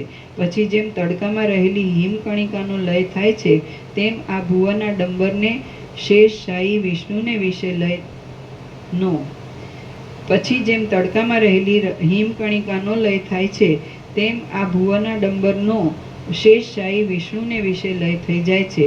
ફરીથી સૃષ્ટિનો સમય થાય છે, ત્યારે બ્રહ્માના નાભી કમળમાંથી ઉત્પન્ન થયેલા બ્રહ્મા પોતાના સંકલ્પથી પ્રથમના જેવી જ રચના ઉત્પન્ન કરે છે. પાછો તેનો લય થાય છે અને ત્યાર પછી પણ પોતાની મેળે જ ઉત્પત્તિ થાય છે. એ પ્રમાણે વારંવાર ઉત્પન્ન થઈ તે પોતાની મેળે શાંત થાય છે. એવી રીતે આ બ્રહ્માંડમાં તેમજ બીજા બ્રહ્માંડમાં અનંત બ્રહ્મકોટી રહેલી છે. બ્રહ્મકોટી એટલે બ્રહ્મા અને કોટી એટલે પ્રકાર. એવી રીતે આ બ્રહ્માંડમાં તેમજ બીજા બ્રહ્માંડમાં અનંત બ્રહ્મકોટી રહેલી છે. એવી જ રચના એમને એમ થઈ ગયેલી છે તથા થશે, અને તેની ગણતરી પણ થતી નથી. ઉપર પ્રમાણે રહેલી કલ્પનામાં ઈશ્વરની પાસેથી આવેલો જીવ કેવી રીતે જીવે છે તથા મુક્ત થાય છે એ સાંભળો. પ્રથમ ઉત્પન્ન થયેલી બ્રહ્માની મન શક્તિ પાસે રહેલા આકાશની શક્તિનો આધાર લે છે. પ્રથમ ઉત્પન્ન થયેલી બ્રહ્માની મન શક્તિ પાસે રહેલા આકાશની શક્તિનો આધાર લે છે. આકાશમાં રહેલા પવનને અનુસરે છે અને કંઈક ચલનરૂપ ઘાટા સંકલ્પપણાને પામે છે. ત્યાર પછી તે શબ્દ, સ્પર્શ, રૂપ, રસ અને ગંધ એ તન્માત્રા સહિત પૃથ્વી, જળ, તેજ, વાયુ અને આકાશ એ 5 મહાભૂતપણાને પામે છે. ત્યાર પછી એ મન, બુદ્ધિ, અહંકાર અને ચિત્ત ઇત્યાદિ નામથી જીવોપાધિથી સ્થૂલ પ્રકૃતિરૂપ થાય છે અને આકાશ, પવન તથા તેજના રૂપના સંકલ્પથી ક્રમપૂર્વક હિમરૂપે થાય છે. ત્યાર પછી તે શાળ વગેરે ઔષધિમાં પ્રવેશ કરીને પ્રાણીના ગર્ભપણાને પામે છે. ત્યાર પછી જન્મ થાય છે અને તે પુરુષ થાય છે. પોતાનો જન્મ થાય ત્યારથી એટલે બાલ્યાવસ્થામાંથી જ એ પુરુષે વિદ્યા ગ્રહણ કરવું તથા ગુરુને અનુસરીને રહેવું. પોતાનો જન્મ થાય ત્યારથી એટલે બાલ્યાવસ્થામાંથી જ એ પુરુષે વિદ્યા ગ્રહણ કરવું તથા ગુરુને અનુસરીને રહેવું. આ પ્રમાણે કરવાથી વિવેક, વૈરાગ્ય વગેરે સાધન સંપત્તિ તમારી પેઠે તે પુરુષને ક્રમપૂર્વક પ્રાપ્ત થાય છે અને તેથી સ્વચ્છ દ્રષ્ટિ પ્રાપ્ત થતાં સંસારનો અનર્થ ત્યાગ કરવા યોગ્ય છે તથા મોક્ષનો ઉપાય ગ્રહણ કરવા યોગ્ય છે એવો વિચાર તે પુરુષને ઉત્પન્ન થાય છે. અને તેથી સ્વચ્છ દ્રષ્ટિ પ્રાપ્ત થતાં સંસારનો અનર્થ ત્યાગ કરવા યોગ્ય છે અને મોક્ષનો ઉપાય ગ્રહણ કરવા યોગ્ય છે એવો વિચાર તે પુરુષને ઉત્પન્ન થાય છે. એ પ્રમાણે વિવેકવાળો તથા નિર્મળ સત્વગુણ રૂપ હું ઉત્તમ બ્રાહ્મણો વગેરેની જાતિમાં છું એવા અભિમાનવાળા અધિકારી પુરુષને ક્રમપૂર્વક ચિત્તને પ્રકાશ કરનારી એવી 7 યોગ ભૂમિકા ઉત્પન્ન થાય છે. શ્રી યોગ વાસિષ્ઠ મહારામાયણમાં ઉત્પત્તિ પ્રકરણનો સાધક જન્માવતાર નામનો સર્ગ 116મો સમાપ્ત. સર્ગ 117મો 7 પ્રકારની અજ્ઞાન ભૂમિકાઓનું વર્ણન. આ 117મા સર્ગમાં જ્ઞાન ભૂમિકાના ભેદનો ઉપોદ્ઘાત તથા 7 પ્રકારની અજ્ઞાન ભૂમિકાનું વર્ણન કરવામાં આવશે. રામ બોલ્યા, હે ભગવાન, હે સર્વોત્તમ તત્વજ્ઞાની, સિદ્ધિ આપનારી 7 યોગ ભૂમિકા કેવી છે તે તમે મને સંક્ષેપમાં કહો. વશિષ્ઠ બોલ્યા, હે રામ, અજ્ઞાન ભૂમિકા 7 છે તેમજ જ્ઞાન ભૂમિકા પણ 7 છે અને તેના પરસ્પર વિરોધી એવા ભેદો અસંખ્ય છે. સ્વાભાવિક પ્રવૃત્તિરૂપ પ્રયત્ન તથા વિષય ભોગમાં દ્રઢતારૂપ રસાવેશ એ બંને અજ્ઞાન ભૂમિકાના અસાધારણ કારણ છે. સ્વાભાવિક પ્રવૃત્તિરૂપ પ્રયત્ન તથા વિષય ભોગમાં દ્રઢતારૂપ રસાવેશ એ બંને અજ્ઞાન ભૂમિકાના અસાધારણ કારણ છે. અને શાસ્ત્રમાં કહેલા સાધન ચતુષ્ટય સહિત શ્રવણાદિ પ્રયત્ન તથા મુમુક્ષુઓની દ્રઢતારૂપ રસાવેશ એ જ્ઞાન ભૂમિકાનું અસાધારણ કારણ છે. અને શાસ્ત્રમાં કહેલા સાધન ચતુષ્ટય સહિત શ્રવણાદિ પ્રયત્ન તથા મુમુક્ષુઓની દ્રઢતારૂપ રસાવેશ એ જ્ઞાન ભૂમિકાનું અસાધારણ કારણ છે. એ બંને અભિવૃદ્ધિ પામીને પોતાને યોગ્ય સંસાર સુખ કે બ્રહ્મ સુખ ફળને ઉપજાવે છે. તેમાં પ્રથમ હું તમને 7 અજ્ઞાન ભૂમિકાના પ્રકાર કહું છું, તે તમે સાંભળો. ત્યાર પછી તમે જ્ઞાન ભૂમિકાના 7 પ્રકાર સાંભળશો. સ્વરૂપાવસ્થિતિ અને મુક્તિ એ ટૂંકમાં જ્ઞાનનું લક્ષણ છે. સ્વરૂપાવસ્થિતિ અને મુક્તિ એ ટૂંકમાં જ્ઞાનનું લક્ષણ છે તથા સ્વરૂપ થકી ભ્રષ્ટતા અને અહંકારપણું એ ટૂંકમાં અજ્ઞાનનું લક્ષણ છે.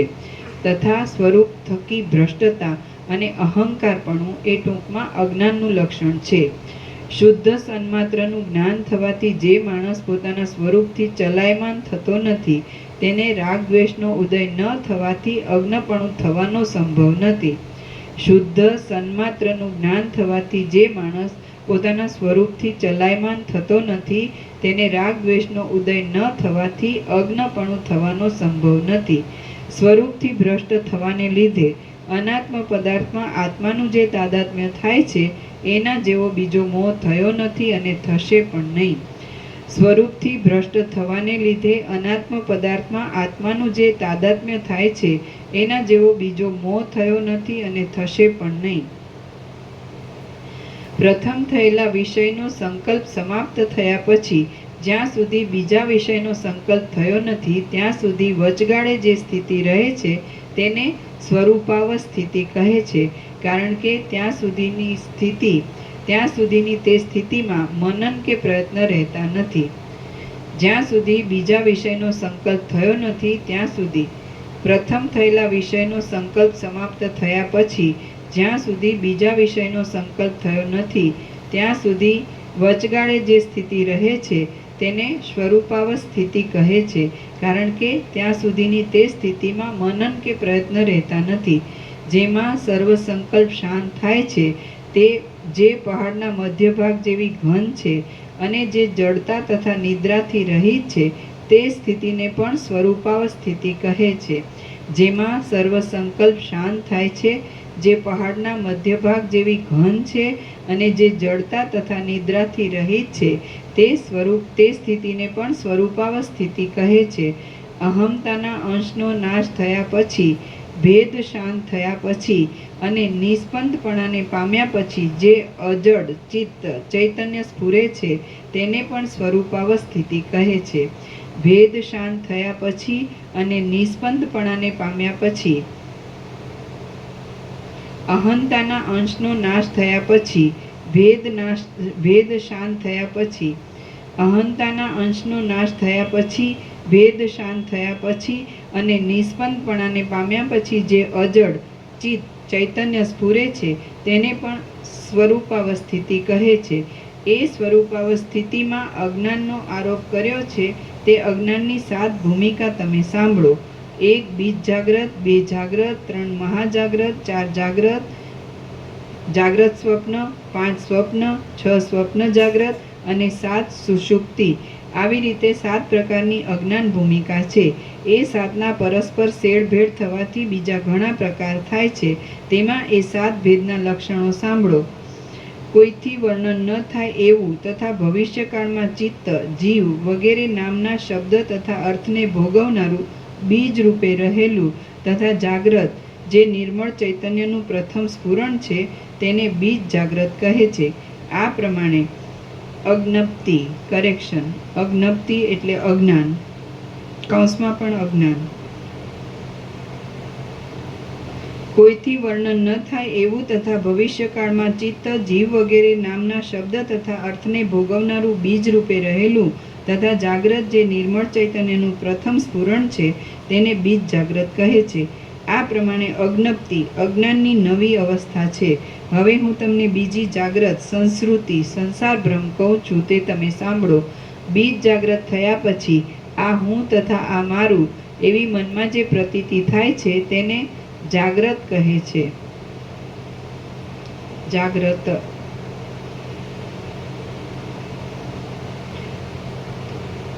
બીજ જાગ્રત થયા પછી આ હું તથા આ મારું એવી મનમાં જે પ્રતીતિ થાય છે તેને જાગ્રત કહે છે. આ હું તથા આ મારું એવી જાતના જન્મ થયા પછી અથવા પૂર્વજન્મના સંસ્કારથી જાગ્રત થયેલા દ્રઢ વિશ્વાસને મહાજાગ્રત કહે છે. અભ્યાસથી દ્રઢ થયેલું અથવા દ્રઢ ન થયેલું જાગ્રત અવસ્થાનું જે મનોરાજ્ય છે તેને જાગ્રત સ્વપ્ન કહે છે. આકાશમાં 2 ચંદ્રની પ્રતીતિ, છીપમાં રૂપાની ભ્રાંતિ અને તડકામાં મૃગ તૃષ્ણિકા વગેરે ભેદથી જાગ્રત દશામાં અભ્યાસથી અનેક પ્રકારના સ્વપ્ન થાય છે. થોડીક વાર સુધી મેં આ પ્રમાણે જોયું પણ તે ખરું નથી. એ પ્રમાણે નિદ્રાના કાળમાં અનુભવ કરેલા અર્થનો નિદ્રા મટ્યા પછી જે વિચાર કરવો તેને સ્વપ્ન કહે છે. અને તે સ્વપ્ન મહાજાગ્રતને વિશે સ્થૂળ શરીરના કંઠથી હૃદય સુધીની નાડીના ભાગમાં થાય છે. સ્વપ્ન ચિરકાલ સુધી જોવામાં આવતું ન હોય તો તેથી તેનું શરીર બરાબર ખુલતું નથી. ક્ષત દેહમાં અથવા અક્ષત દેહમાં જ્યારે જાગ્રત દશાની પેઠે સ્વપ્નમાં દ્રઢ નિશ્ચય થાય છે ત્યારે તેને સ્વપ્ન જાગ્રત કહે છે. ઉપરની 6 અવસ્થાનો ત્યાગ થયા પછી ભાવિ દુઃખના બોજથી યુક્ત જીવની જે જડ સ્થિતિ છે તેને સુષુપ્તિ કહે છે. આવી અવસ્થામાં ઘાસ, ઢેફા તથા પથરા વગેરે સર્વ પદાર્થો પરમાણુ જેવા રહે છે. હે રામચંદ્રજી, આ પ્રમાણે મેં તમને અજ્ઞાનની 7 ભૂમિકા કહી. એમાંની દરેક ભૂમિકાને અનેક પ્રકારના વૈભવવાળી અનેક શાખા રહી છે. જો જાગ્રત સ્વપ્નની દશા ઘણીવાર સુધી રૂઢ થાય તો તે દશા જાગ્રત અવસ્થામાં મળી જાય છે. જાગ્રતપણાને પામેલી જાગ્રત સ્વપ્ન દશામાં અનેક પ્રકારના પદાર્થના ભેદ વડે મહાજાગ્રત દશાના જેવી સ્થિતિ વિકાસ પામે છે. જેવી રીતે વહાણ જળની અંદર રહેલી ઘૂમરીમાં ભમ્યા કરે છે તેવી રીતે ઉપરની મહાજાગ્રત દશામાં પણ માણસ એક જાતના મોહમાંથી બીજા મોહમાં ભમ્યા કરે છે. એ પ્રમાણે કેટલીક સંસ્કૃતિ સ્વપ્નની પેઠે રહેલી છે, કેટલીક જાગ્રતપણે રહેલી છે, કેટલીક સ્વપ્ન જાગ્રતપણે રહેલી છે અને કેટલીક જાગ્રત સ્વપ્ન રૂપે રહેલી છે. આ પ્રમાણે મેં તમને 7 અજ્ઞાન ભૂમિકાઓ કહી. તે અનેક પ્રકારના વિકારને લીધે તથા જગતની અંદરના ભેદને લીધે અવશ્ય ત્યાગ કરવા યોગ્ય છે. મનોહર વિચાર કરી એક અનેની જગ્યાએ એક મનોહર વિચાર કરી એક નિર્મળ આત્માનું જ્ઞાન પામીને તમે તે અજ્ઞાન ભૂમિકાને તરી જશો. શ્રી યોગ વાસિષ્ઠ મહારામાયણમાં ઉત્પત્તિ પ્રકરણનો અજ્ઞાન ભૂમિકા વર્ણન નામનો સર્ગ 117મો સમાપ્ત. સર્ગ 118મો 7 પ્રકારની જ્ઞાન ભૂમિકાઓનું વર્ણન. આ 118મા સર્ગમાં 7 પ્રકારની જ્ઞાન ભૂમિકાનું તથા મોક્ષ સુધીના તેના લક્ષણનું વર્ણન કરવામાં આવશે. વસિષ્ઠ બોલ્યા, હે અનક, હવે હું તમને જ્ઞાનની 7 ભૂમિકા કહું છું, તમે તે સાંભળો. એ 7 ભૂમિકાનું જ્ઞાન થયા પછી તમે ફરીથી મોહરૂપી કાદવમાં ડૂબશો નહીં. કેટલાક મતવાદીઓ યોગ ભૂમિકાના ઘણા પ્રકાર કહે છે, પણ હવે પછી હું તમને કહેવાનો છું તે શુભ ફળ આપનારી 7 ભૂમિકા મને માન્ય છે. અવબોધને જ્ઞાન કહે છે અને તે જ્ઞાન 7 ભૂમિકાનું છે. જ્ઞેયને મુક્તિ કહે છે અને તે 7 ભૂમિકાથી પર છે. સત્યાવબોધ અને મોક્ષ એ 2 શબ્દનો એક જ અર્થ છે અને જે જીવને સત્યાવબોધ થયા છે તેને ફરીથી જન્મ મરણ થતા નથી. અને જે જીવને સત્યાવબોધ થયો છે તેને ફરીથી જન્મ મરણ થતા નથી. પહેલી જ્ઞાન ભૂમિકાને શુભેચ્છા, બીજીને વિચારણા, ત્રીજીને તનુમાંસા, ચોથીને સત્વાપત્તિ, પાંચમીને અસંશક્તિ, છઠ્ઠીને પદાર્થાભાવિની અને સાતમીને તુર્યગા એવું નામ આપ્યું છે. એ 7 ભૂમિકાને અંતે મુક્તિ રહેલી છે અને તેમાં ફરીથી શોક કરવો પડતો નથી. કરેક્શન. અને તેમાં ફરીથી શોક કરવો પડતો નથી. હવે તમે ઉપરની જ્ઞાનની 7 ભૂમિકાનું વર્ણન સાંભળો. હું મૂઢ કેમ બેઠો છું? શાસ્ત્ર તથા સજ્જનના સમાગમે કરી હું વિચાર કરું. એ પ્રમાણે વૈરાગ્યપૂર્વક ઈચ્છા થવી તેને પંડિતો શુભેચ્છા કહે છે. હું મૂઢ કેમ બેઠો છું? શાસ્ત્ર તથા સજ્જનના સમાગમે કરી હું વિચાર કરું. એ પ્રમાણે વૈરાગ્યપૂર્વક ઈચ્છા થવી તેને પંડિતો શુભેચ્છા કહે છે. શાસ્ત્ર તથા સજ્જનના સમાગમ વડે વૈરાગ્ય તથા અભ્યાસપૂર્વક સદાચારમાં જે પ્રવૃત્તિ કરવી તેને વિચારણા કહે છે.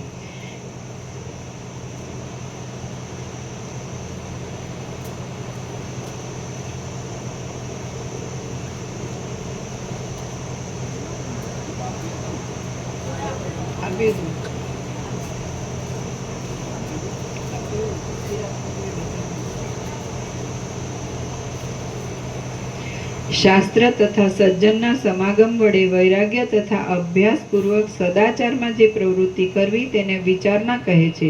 વિચારણા તથા શુભેચ્છાએ કરીને સૂક્ષ્મપણું થાય અને તેથી ઇન્દ્રિયોના અર્થને વિશે અનાસક્તિ થાય તેને તનુમાંસા કહે છે.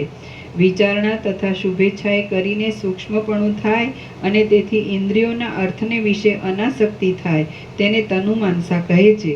ઉપરની 3 ભૂમિકાના અભ્યાસથી બહારના વિષયને વિશે ચિત્તમાં વૈરાગ્ય થાય અને તેથી શુદ્ધ તથા સત્ય આત્મામાં જે સ્થિતિ થાય તેને સત્વાપત્તિ કહે છે. ઉપરની 3 ભૂમિકાના અભ્યાસથી બહારના વિષયને વિશે ચિત્તમાં વૈરાગ્ય થાય અને તેથી શુદ્ધ તથા સત્ય આત્મામાં જે સ્થિતિ થાય તેને સત્વાપત્તિ કહે છે. ઉપરની 4 દશાના અભ્યાસથી અસંગરૂપી ફળ થાય છે અને તેને ચિત્તમાં પરમાનંદ તથા નિત્ય અપરોક્ષ એવા બ્રહ્માત્મ ભાવના સાક્ષાત્કારરૂપી ચમત્કાર થાય છે તેને અસંશક્તિ કહે છે. અસંગરૂપીની નીચે ટાંચ છે. સમાધિને લીધે ચિત્તને અંદરના તથા બહારના આકારનું જ્ઞાન ન રહે એવી જાતનું ફળ થવું તેને અસંગ કહે છે. કરેક્શન. અસંગ.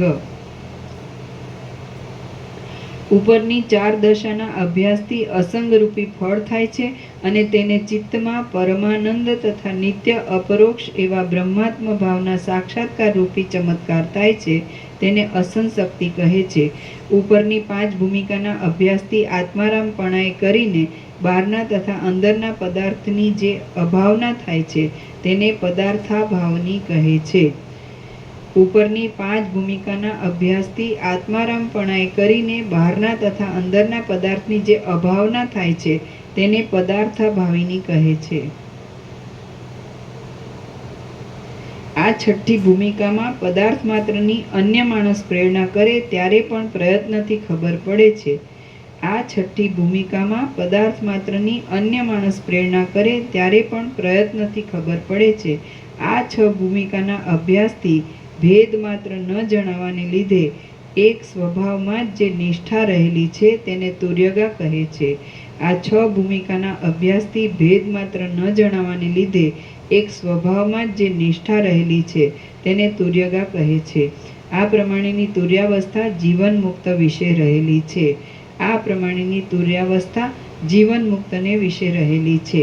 આ 7 ભૂમિકાથી પર વિદેહ મુક્તિનો વિષય છે અને તેને તુર્યાતીત પદ કહે છે.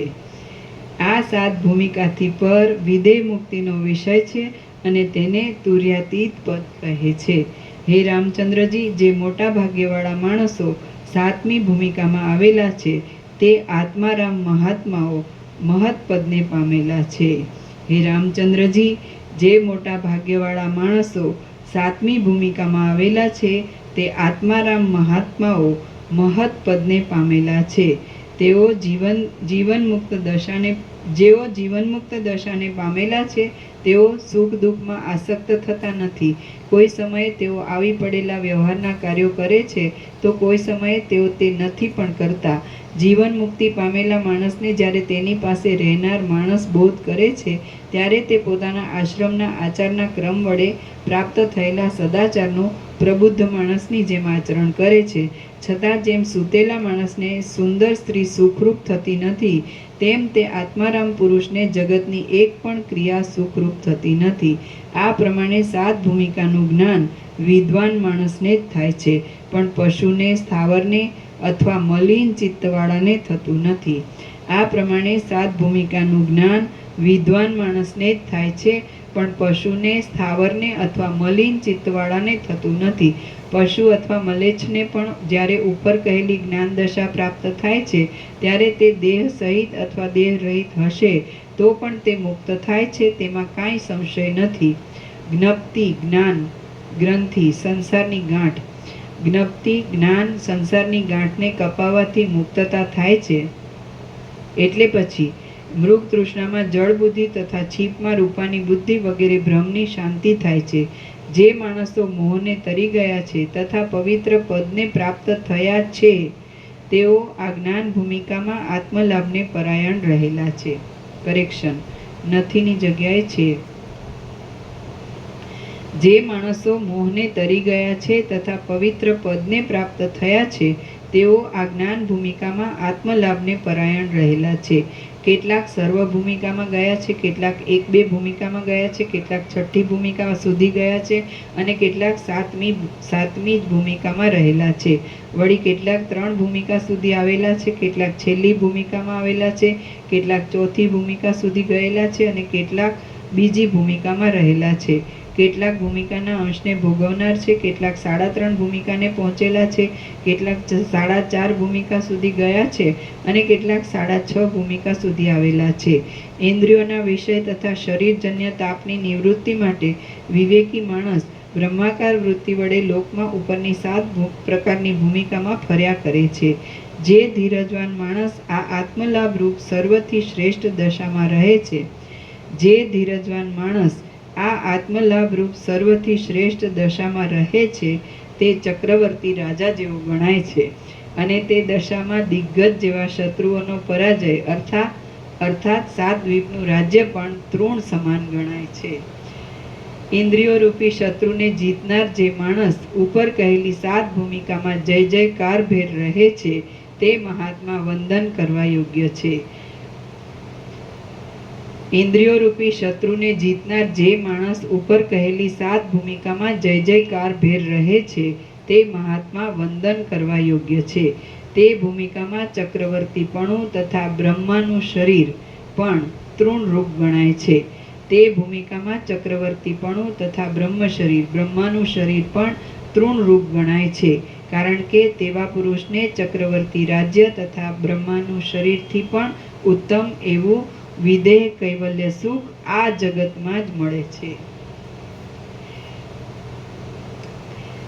તે ભૂમિકામાં ચક્રવર્તીપણું તથા બ્રહ્મ શરીર પણ તૃણરૂપ ગણાય છે, કારણ કે તેવા પુરુષને ચક્રવર્તી રાજ્ય તથા બ્રહ્મ શરીરથી પણ ઉત્તમ એવું વિદેહ કૈવલ્ય સુખ આ જગતમાં જ મળે છે. શ્રી યોગ વાસિષ્ઠ મહારામાયણમાં ઉત્પત્તિ પ્રકરણનો જ્ઞાન ભૂમિકોપદેશ નામનો સર્ગ 118મો સમાપ્ત. સર્ગ 119મો. સત્ય વસ્તુની દ્રઢતા માટે સુવર્ણ તથા વીંટીનું દ્રષ્ટાંત. આ 119મા સર્ગમાં માયિક રૂપનું ખંડન કરી આગલા સર્ગમાં કહેલી ભૂમિકામાં એક સત્ય વસ્તુનું દર્શન કરવાની કેટલીક યુક્તિ કહેવામાં આવશે. વશિષ્ઠ બોલ્યા, હે રામ, જેવી રીતે સુવર્ણ 3 કાળમાં સુવર્ણ જ છે, તે છતાં વીંટીનું ભાન થવાથી તે સુવર્ણ પોતાનું મૂળ સ્વરૂપ ભૂલી જઈને હું સુવર્ણ નથી એવો ખેદ કરે છે, તેવી રીતે આત્મા અહમતાને લીધે પોતાનું મૂળ સ્વરૂપ ભૂલી જઈને ખેદ કરે છે. રામ બોલ્યા, હે મુનિ, સુવર્ણને વીંટીના જ્ઞાનનો તથા આત્માને અહમતાનો કેવી રીતે ઉદય થયો તે મને યથાર્થ રીતે કહો. વશિષ્ઠ બોલ્યા, સત્પુરુષે સાચી વસ્તુના ઉદય તથા નાશ વિશે પ્રશ્નો પૂછવા ઘટે છે, પણ તેણે ખોટી વસ્તુના ઉદય તથા નાશ વિશે પૂછવું ઘટે નહીં.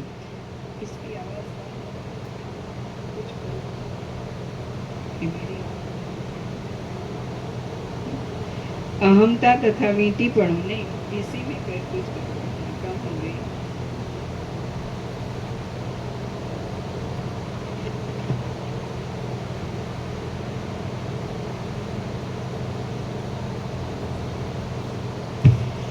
अब है बराबर।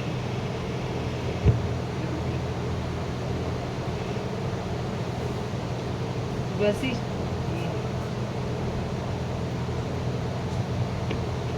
कुछ गड़बड़ है। वशिष्ठ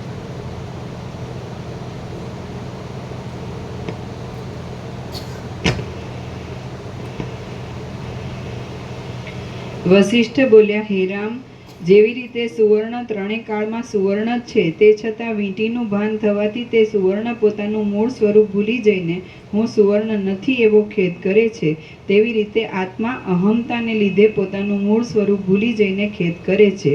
રામ બોલ્યા, હે મુનિ, સુવર્ણને વીંટીના જ્ઞાનનો તથા આત્માને અહમતાનો કેવી રીતે ઉદય થયો તે મને યથાર્થ રીતે કહો.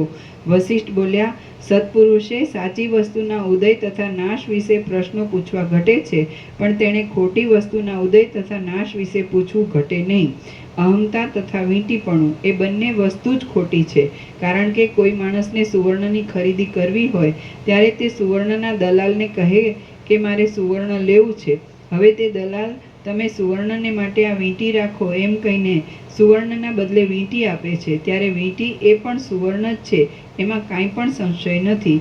રામ બોલ્યા, હે પ્રભુ, તમારા કહેવા પ્રમાણે સુવર્ણ જ જો સર્વ વ્યવહારમાં આવતું હોય તો સુવર્ણથી ભિન્ન વીંટી વગેરેનું રૂપ કેવું છે તે તમે મને કહો, એટલે આ અર્થના નિશ્ચયથી હું બ્રહ્મનું સ્વરૂપ જાણીશ.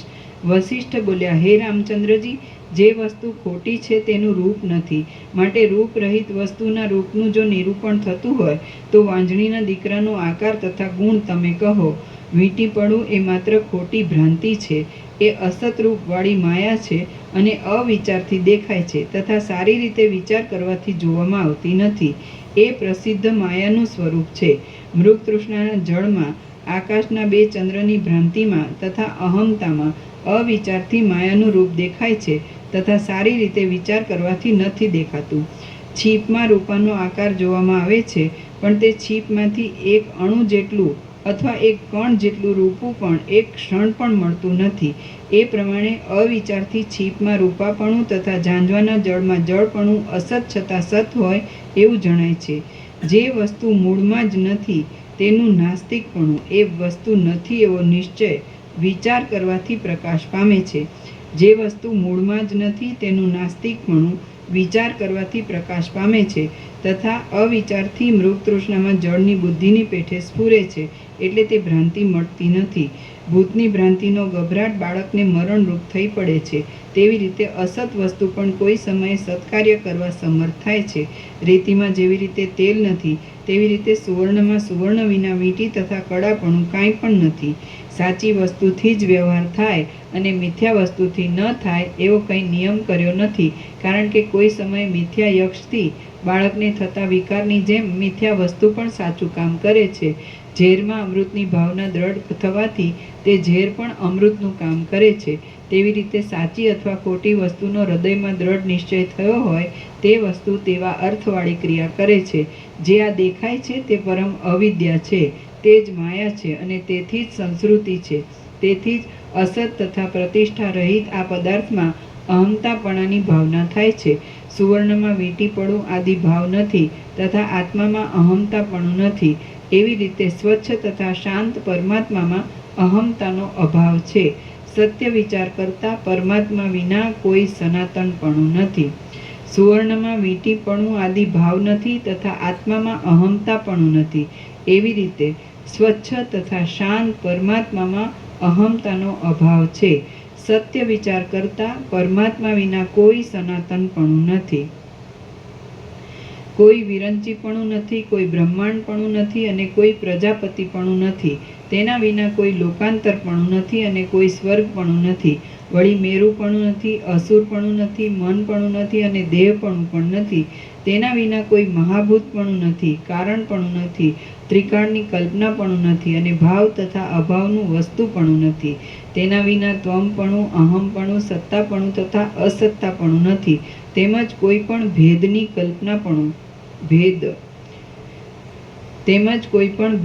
કલ્પનાપણું તથા કોઈ વસ્તુમાં રાગ તથા તેથી થતી પ્રીતિપણું નથી. સર્વ જગતનું પારમાર્થિક રૂપ અધિષ્ઠાનની સત્તાથી નિરંતર સન્માત્ર છે, અનામય છે, સ્વયં પ્રકાશ છે.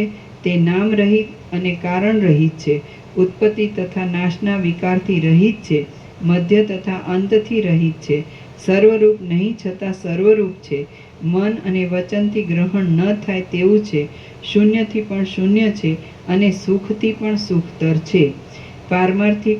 સર્વ જગતનું પારમાર્થિક રૂપ અધિષ્ઠાનની સત્તાથી નિરંતર સન્માત્ર છે, અનામય છે, સ્વયં પ્રકાશ છે. તે નામ રહિત અને કારણ રહિત છે, ઉત્પત્તિ તથા નાશના વિકારથી રહિત છે, મધ્ય તથા અંતથી રહિત છે, સર્વરૂપ નહીં છતાં સર્વરૂપ છે, મન અને વચનથી ગ્રહણ ન થાય તેવું છે, શૂન્યથી પણ શૂન્ય છે અને સુખથી પણ સુખતર છે. રામ બોલ્યા, હવે બ્રહ્મનું સર્વ સ્વરૂપ મારા જાણવામાં આવ્યું, તો પણ આ સર્ગ દ્રશ્ય જગત જોવામાં આવે છે, તેનું શું કારણ તે મને ફરીથી કહો. વસિષ્ઠ બોલ્યા, પરમ તત્વ શાંત પરમ પદમાં આ જ પ્રમાણે રહેલું છે, પણ તેમાં સર્ગ તથા સર્ગનું નામ પણ કાંઈ નથી. મહાસાગરમાં જળ છે તેવી રીતે પરમેશ્વરમાં સર્ગ રહેલો છે, પણ જળમાં દ્રવપણું હોવાથી તેમાં સ્પંદન ધર્મ છે, ત્યારે પરમાત્માનું પદ સ્પંદ રહિત છે. સૂર્યાદિ પોતાને વિશે પ્રકાશ પામે છે, પણ પરમપદને તે પ્રકાશ કરતા નથી. પ્રકાશ થવો એ સૂર્યાદિનું તત્વ છે અને પરમપદ છે તે તો પ્રકાશ વગેરે ક્રિયાથી રહિત છે. જેવી રીતે સમુદ્રમાં ઊંચાપણું તથા નીચાપણું નથી, પણ જળ માત્ર સ્ફુરે છે, તેવી રીતે પરમાત્મામાં તત્પરાયણ આ જગત અનેક પ્રકારે સ્ફુરે છે. જ્યાં સુધી પરિપક્વ જ્ઞાન થયું ન હોય ત્યાં સુધી સર્ગ જોવામાં આવે છે, અને તે જ સર્ગ સંપૂર્ણ જ્ઞાન થયા પછી શાશ્વત બ્રહ્મ સ્વરૂપ રૂપે જણાય છે. જ્યાં સુધી પરિપક્વ જ્ઞાન થયું ન હોય ત્યાં સુધી સર્ગ જોવામાં આવે છે, અને તે જ સર્ગ સંપૂર્ણ જ્ઞાન થયા પછી શાશ્વત બ્રહ્મ સ્વરૂપ રૂપે જણાય છે. આકાશમાં આકાશાંતર નથી, તેવી રીતે એક પરમાર્થમાં બીજું પરમાર્થ નથી. આથી સર્ગ છે તે બ્રહ્મની સંજ્ઞા છે એવો વિદ્વાન માણસનો નિશ્ચય છે. ચિત્તથી સર્ગ જોવામાં આવે છે અને ચિત્તથી સર્ગનો ક્ષય જોવામાં આવે છે. જેમ કડા વગેરે ભ્રમ સુવર્ણમાં શાંત થાય છે, તેવી રીતે સર્ગનો ભ્રમ પરમાત્માના પરમ શાંત પદમાં નાશ પામે છે. જેમ કડા વગેરેનો ભ્રમ સુવર્ણમાં શાંત થાય છે, તેવી રીતે સર્ગનો ભ્રમ પરમાત્માના પરમ શાંત પદમાં નાશ પામે છે. ચિત્તની શાંતિ થવાથી સર્ગ જો સત્ય હોય તો પણ અસત્ય જણાય છે, તથા ચિત્તનો ઉદય થવાથી અસત વસ્તુમાં સાચી સત્તા મળે છે. અહમતાથી યુક્ત ચિત્તના સંવેદન વડે સર્ગના સંભ્રમને લીધે ભ્રમણ થાય છે, તથા અસંવેદનથી પરમ શાંત પદ જણાય છે, પણ તે જડપણું નથી એમ તમે સમજો. કારીગરની દ્રષ્ટિએ પુરુષની ચાતુરી તથા ચાતુરીના કર્મની ક્રિયાવાળી માટીની સેના એ માટી રૂપ જ છે. તેવી રીતે જ્ઞાનની દ્રષ્ટિએ અનેક પ્રકારે જણાતો આ સર્ગ શિવ રૂપ જ છે. એ પ્રમાણે ઉત્પત્તિ તથા નાશથી રહિત તથા મધ્યમાં દોષથી રહિત આ જગત પરબ્રહ્મ રૂપ જ છે અને પૂર્ણ સ્વરૂપમાં પૂર્ણ રૂપે રહેલું છે. જે આ સર્ગ જણાય છે તે બ્રહ્મ રૂપ જ અને બ્રહ્મને વિશે રહેલો છે. જેમ આકાશ આકાશમાં વિશ્રાંતિ પામે છે, તેમ શાંત અને શિવરૂપ પરમપદમાં શાંત શિવરૂપ આ જગત વિશ્રાંતિ પામ્યું છે. 9 યોજનના વિસ્તારવાળા નગરનું અરીસામાં પ્રતિબિંબ પડે તેમાં દૂરપણું તથા અદૂરપણું કાંઈ નથી, તેવી રીતે પરમાત્મામાં દૂર તથા સમીપપણાનો ક્રમ નથી. અસતરૂપે તથા સતરૂપે પણ આ વિશ્વ અભ્યુદય પામેલું છે. અભેદ રૂપે જોવાથી આ વિશ્વ સતરૂપ તથા ભેદ રૂપે જોવાથી અસતરૂપ જણાય છે. આ સર્ગ અરીસામાં પ્રતિબિંબિત નગર જેવો છે, મૃગ તૃષ્ણાના જળ જેવો છે અને 2 ચંદ્રના ભ્રમ જેવો છે. તેમાં સત્યતા ક્યાંથી? ઇન્દ્રજાળ કરનાર માણસ માયાનું ચૂર્ણ નાખે તેથી જેમ આકાશમાં માયિક નગરની ભ્રાંતિ થાય છે, તેમ સાર તથા અસારરૂપ આ જગત ચિત્તમાં પ્રકાશ પામે છે. જ્યાં સુધી સદ્વિચારરૂપી અગ્નિથી અવિદ્યારૂપી લતાનો જૂની લતાની પેઠે બળાત્કારે મૂળમાંથી નાશ કર્યો નથી, ત્યાં સુધી તે અવિદ્યા ઘણી શાખાના વિસ્તારથી ગહન તથા અનેક પ્રકારના સુખ દુઃખ રૂપ એવા વનને ઉત્પન્ન કરે છે. શ્રી યોગ વાસિષ્ઠ મહારામાયણમાં ઉત્પત્તિ પ્રકરણનો હેમોરમી ઉપદેશ નામનો સર્ગ 119મો સમાપ્ત. સર્ગ 120મો લવણ રાજાના સંબંધમાં ચંડાલીનો વિલાપ. આ 120મા સર્ગમાં લવણ રાજાએ ફરીથી વિંધ્ય પર્વતમાં જઈ પ્રથમ જોયેલું ચંડાળનું સ્થાનક જોયું તથા ચંડાળની સ્ત્રી કે જે પોતાની સાસુ હતી તેની સાથે તેણે સંવાદ કર્યો એટલું કહેવામાં આવશે. વશિષ્ઠ બોલ્યા, હે રામચંદ્રજી, જેનું સ્વરૂપ મેં તમને સુવર્ણની વીંટીની પેઠે મિથ્યા કહ્યું છે તે અવિદ્યાનું નાશાત્મક મહત્વ કેવું પ્રબળ છે તે તમે સાંભળો. પ્રથમ વર્ણન કરેલા લવણ રાજાને ઇન્દ્રજાળ કરનાર માણસે ચંડાળપણાનો ભ્રમ દેખાડ્યો. એ બધું નજરે જોયા પછી બીજે દિવસે તે રાજાએ પોતે નજરે જોયેલી પૃથ્વીમાં જવાની પ્રવૃત્તિ કરી અને વિચાર કર્યો કે જે અરણ્યમાં મેં દુઃખનો અનુભવ કર્યો છે તે અરણ્ય ચિત્તરૂપી અરીસામાં આલેખાયેલું હોય તેમ મને સ્મરણમાં છે, માટે કદાચ વિંધ્ય પર્વતમાં જવાથી તે અરણ્ય મને પ્રાપ્ત થાય. એ પ્રમાણે મનમાં નિશ્ચય કરીને તેણે પોતાના કારભારી સહિત દક્ષિણ દિશાના માર્ગે પ્રયાણ કર્યું. ફરીથી દિગ્વિજય કરવા નીકળેલો હોય એમ તે વિંધ્ય પર્વતમાં આવ્યો. પછી જેમ સૂર્યદેવ કૌતુકથી સમગ્ર આકાશમાં ફરે તેમ તેણે પૂર્વ દક્ષિણ તથા પશ્ચિમ સમુદ્રના કાંઠાના ભાગો પ્રત્યે ફરવા માંડ્યું.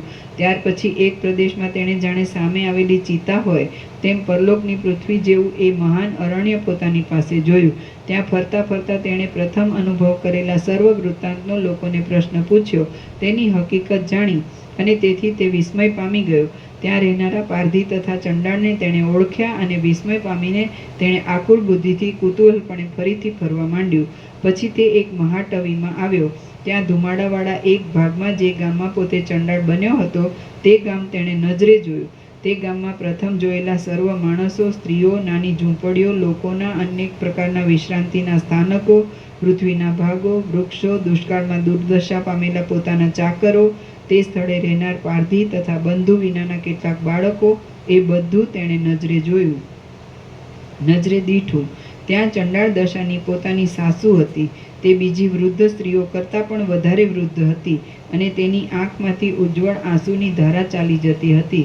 તેના સ્તન સુકાઈ ગયા હતા અને તેનું અંગ દુર્બળ થઈ ગયું હતું. દુઃખ પામતા પોતાના બંધુના દુઃખને લીધે દુઃખ પામતી અને આંખમાંથી આંસુ ખેરવતી બીજી વૃદ્ધ સ્ત્રીઓની વચ્ચે તે બેઠી હતી. એ અનાવૃષ્ટિરૂપી ઉગ્ર વજ્રથી બળી ગયેલા દેશમાં અકસ્માત દુષ્કાળને લીધે વિંખાઈ ગયેલા પોતાના બંધુના અસંખ્ય દુઃખનું વર્ણન કરતી હતી. ત્યાં તેણે આર્ત સ્વરથી આ પ્રમાણે વિલાપ કરવા માંડ્યો, જેના શરીરની પાસે પુત્રો બેઠેલા છે તથા 3 દિવસ સુધી ભોજન ન મળવાથી જેનું અંગ જર્જરિત થયેલું છે, એવી હે મારી પુત્રી, મ્યાનમાં તલવાર પ્રવેશ કરે તેવી રીતે તારા દેહમાં રાજાએ પ્રવેશ કર્યા પછી તે તારા પ્રાણનો કયે સ્થળે ત્યાગ કર્યો. ચણોઠીની માળા પહેરનાર તારો પતિ મેઘ સમાન ઊંચા તાડના ઝાડ ઉપર ચડ્યો હતો. તેણે તેના હાથમાં ફળ લીધા હતા અને ઉતરતા મુશ્કેલી પડવાને લીધે તે ફળ દાંતમાં પકડીને ઉતરતો હતો. તે સમયે હનુમાનનું પણ હાસ્ય કરે એવું તેનું સાહસ હતું. તે મને સાંભળે છે. કદમ, જંબીર, લવંગ તથા ગુંજા ચણોઠીના ઝાડમાં ફરનાર જરક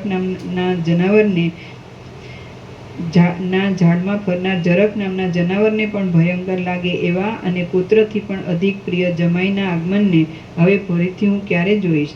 એ મારો જમાઈ જ્યારે પોતાના મુખમાં માંસ ગ્રહણ કરીને તેનું ચરવણ કરતો હતો તે વખતે દાઢી મૂછને લીધે તમાલના જેવા શ્યામ મુખભાગ ઉપર જે શોભા થતી હતી તે શોભા કામદેવના મુખ ઉપર પણ થતી નથી. પુષ્પના ગુચ્છ સહિત રહેલી તમાલની વેલને વાયુ જેમ વનમાં હરી જાય તેમ યમુના નદીના વર્ણ જેવી કાળી મારી પુત્રીનું તેના પતિ સહિત યમરાજા હરણ કરી ગયા. ચણોઠીની માળાને ધારણ કરનારી, ઊંચા શરીરના ભાગમાં સુંદર સ્તનવાળી, વાયુથી શોભતા કાજળના જેવા ચપળ વર્ણવાળી પાંદડારૂપી વસ્ત્રને ધારણ કરનારી તથા બોર અને જાંબુના જેવા દાંતવાળી હે મારી પુત્રી, તારે માટે હું ઘણો ખેદ કરું છું. ચંદ્ર સરખી કાંતિવાળા હે રાજપુત્ર, શુદ્ધ અંતઃપુરમાં વિલાસ કરનારી બીજી સ્ત્રીઓનો ત્યાગ કરીને તે મારી પુત્રીની સાથે પ્રીતિ બાંધી અને તે પ્રીતિ પણ સ્થિર રહી નહીં. સંસારરૂપી નદીના સુંદર તરંગરૂપ અને બીજા માણસો તરફથી ઉપહાસ ઠેકડીને પાત્ર એવી ક્રિયાના વિલાસ વડે તે શું નિંદિત કામ ન કર્યું? કેમ કે તું રાજા હોવા છતાં ચંડાળ કન્યામાં આસક્ત થયો. મોટા મોટા મનોરથવાળી આશા જેવી રીતે ધન સહિત નાશ પામે, તેવી રીતે સારંગ પક્ષીના જેવા નેત્રવાળી મારી પુત્રી તથા મદોન્મત્ત સિંહના જેવા પરાક્રમવાળો રાજા એ બંને એક જ સમયે નાશ પામ્યા. હવે ધણી તથા પુત્રી વિનાની દૂર દેશમાં આવેલી, દુર્ગતિને પામેલી અને દુષ્ટ જાતિમાં ઉત્પન્ન થયેલી એવી હું આ દુઃખમાં ભય તથા મહા આપત્તિ રૂપ જ છું. નાથ વિનાની હું નીચના અપમાનથી ઉત્પન્ન થયેલા ક્રોધનું તથા ભૂખને લીધે હેરાન થતા બાળકની ભૂખ મટાડી શકતી નથી, તેથી શોકનું પણ સ્થાનક રૂપ છું. મોટા દુઃખરૂપી પૃથ્વીમાં ઉત્પન્ન થયેલા દૈવને લીધે તાપ પામતા બંધુ વિનાના મૂળ પ્રાણીને જગતમાં જે જીવન મરણ તથા મહા આપત્તિ આવે છે, તેના કરતાં તો પથ્થર જેવી હું નિર્જીવ વસ્તુનું જીવન વધારે ઉત્તમ છે. તેના કરતાં તો પથ્થર જેવી નિર્જીવ વસ્તુનું જીવન વધારે ઉત્તમ છે. વર્ષા ઋતુમાં પર્વત ઉપર હજારો શાખાથી સેંકડો ખડ ઉગી નીકળે છે, તેવી રીતે સંબંધ વિનાના તથા કુરુ દેશમાં રહેનાર માણસને માથે હજારો દુઃખ આવી પડે છે. આ પ્રમાણે તે વૃદ્ધ ચંડાળની વિલાપ કરી રહી હતી, ત્યારે રાજાએ તેને તેની સખી દ્વારા ધીરજ આપી અને કહ્યું, આ સ્થળે શું થયું હતું? તારી પુત્રી કોણ હતી તથા તારો જમાઈ કોણ હતો? એટલે આંસુ ભરી આંખવાળી તે સ્ત્રીએ ઉત્તર આપ્યો કે પુષ્પ સઘોષ એવું આ ગામનું નામ છે. આ ગામમાં ચંડાળ જાતિનો મારો પતિ હતો. તેને ચંદ્ર સમાન એક પુત્રી હતી. વનમાં રહેનારી કોઈ ગરીબ ગધેડીને જેમ ખુલ્લા મોઢાવાળો મધનો ઘડો પ્રાપ્ત થાય, તેમ મારી તે પુત્રીને દૈવયોગથી આ સ્થળે આવેલો ચંદ્ર સમાન કાંતિવાળો એક રાજા પતિ રૂપે પ્રાપ્ત થયો હતો. તે રાજાની સાથે ઘણા દિવસ સુખ ભોગવ્યા પછી તેણે કેટલાક પુત્રો અને પુત્રીને જન્મ આપ્યો. જેમ વૃક્ષના આશ્રયથી તુંબડીની લતા વૃદ્ધિ પામે, તેમ તે રાજાના આશ્રયથી મારી પુત્રી આ વનમાં વૃદ્ધિ પામી હતી. શ્રી યોગ વાસિષ્ઠ મહારામાયણમાં ઉત્પત્તિ પ્રકરણનો ચંડાલી શોચન નામનો સર્ગ 120મો સમાપ્ત. સર્ગ 121મો લવણ રાજાનું સમાધાન. આ 121મા સર્ગમાં લવણ રાજા ચંડાળની સ્ત્રીના વચન સાંભળી વિસ્મય પામીને પોતાને ઘેર આવ્યા તથા વસિષ્ઠ ઋષિને તેનો નિર્ણય પૂછ્યો. તેથી લવણ રાજા તથા રામચંદ્રજીના મનનું વસિષ્ઠ ઋષિએ સમાધાન કર્યું એટલી કથા કહેવાશે. ચંડાળની બોલી, હે રાજન, એ પ્રમાણે કેટલોક કાળ વીત્યા પછી આ ગામમાં અનાવૃષ્ટિને લીધે માણસોનો નાશ કરનાર એવો ભયંકર દુષ્કાળ પડ્યો. એ દુઃખને લીધે ગામના સર્વ માણસો અહીંથી નીકળી દૂર દેશમાં ગયા અને ત્યાં મરણ પામ્યા. એ પ્રમાણે બંધુના મરણથી તથા દુષ્કાળથી દુઃખ ભોગવનારા અમે શૂન્ય થયા છીએ અને આંખમાંથી ચાલી જતી અશ્રુની ધારા વડે શોક કરીએ છીએ. વસિષ્ઠ બોલ્યા, આ પ્રમાણે તે ચંડાળીના વચન સાંભળીને રાજા વિસ્મય પામ્યો અને મંત્રીના મુખ સામે જોઈ રહ્યો. ત્યારે ચિત્રમાં આલેખેલો હોય એમ તે સ્તબ્ધ બની ગયો. ફરીથી તે આશ્ચર્યકારક ઘટના માટે તે વિચાર કરવા લાગ્યો, વારંવાર પૂછવા લાગ્યો અને તેથી આશ્ચર્ય પામવા લાગ્યો.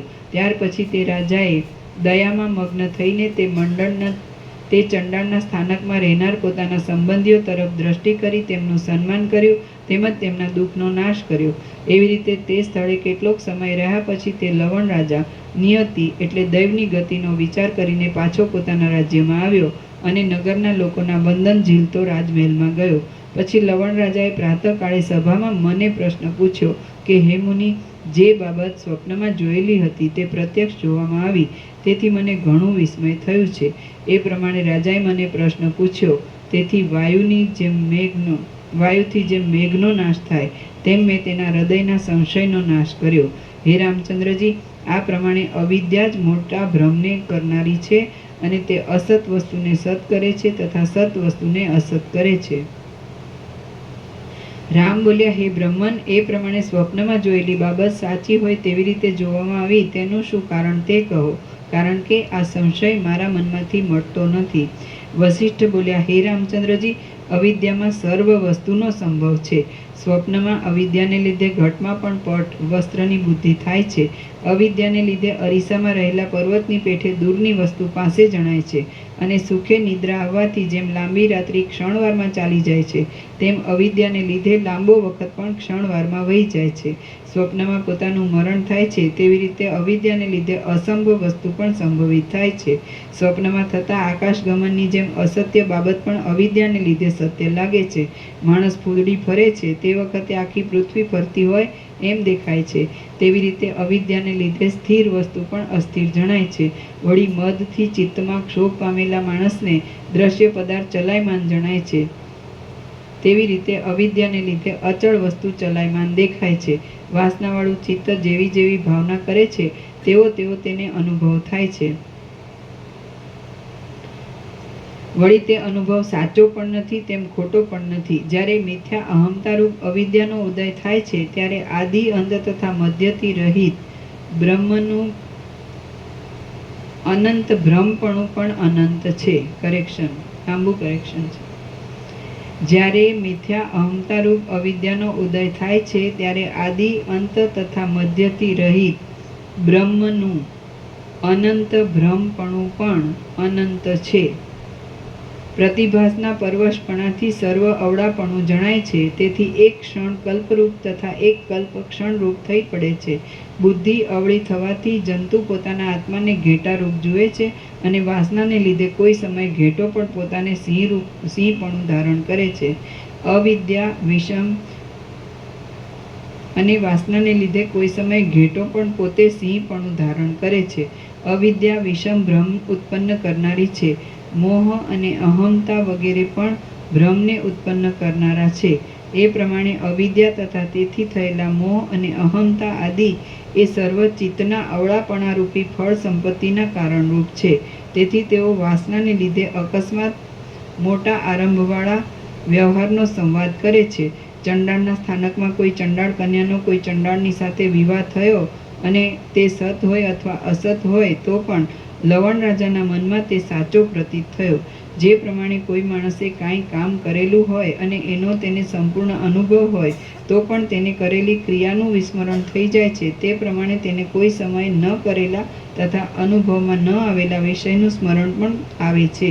સ્વપ્નમાં તો પ્રાકૃત માણસ પણ દેશાંતરમાં જઈને પોતે ભોજન ન કર્યું હોય તો પણ મેં ભોજન કર્યું છે એમ ચિત્તમાં જાણે છે. વિંધ્ય પર્વતમાંના ચંડાળના ગામનો વ્યવહાર પણ આવો છે. જેમ સ્વપ્નમાં પ્રાચીન કથા જોવામાં આવે તેમ લવણ રાજાને પ્રતિભાસથી એ વૃત્તાંત જોવામાં આવ્યો છે.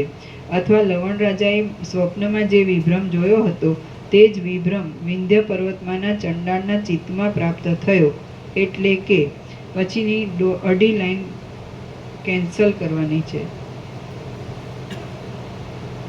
લવણથી શરૂ કરીને અથવા સુધીનું ડિલીટ રિપીટ થાય છે.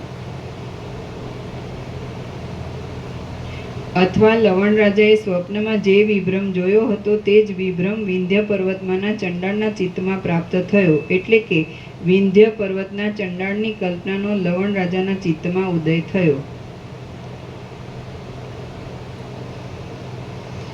એટલે કે વિંધ્ય પર્વતના ચંડાળની કલ્પનાનો લવણ રાજાના ચિત્તમાં ઉદય થયો. જે પ્રમાણે ઘણા માણસોના નામ, તેમના વચન તથા તેમને પોતાના મનથી થયેલી કલ્પના એ બધું કોઈ સમયે શબ્દ તથા અર્થથી મળતું આવે છે. તે જ પ્રમાણે સ્વપ્નમાં જુદા જુદા માણસે જોયેલા કાળ, દેશ તથા ક્રિયા પણ મળતા આવે છે. એવી રીતે વ્યવહારની ગતિએ કરીને અધિષ્ઠાન ચૈતન્યની સત્તાથી જ પ્રતિભાસને લીધે સર્વ વસ્તુની સત્તા છે અને સંવેદન વિના સર્વ પદાર્થની કાંઈ પણ સત્તા નથી. અહીં સંવેદનની નીચે અંડરલાઈન કરીને અધિષ્ઠાન ચૈતન્ય છે.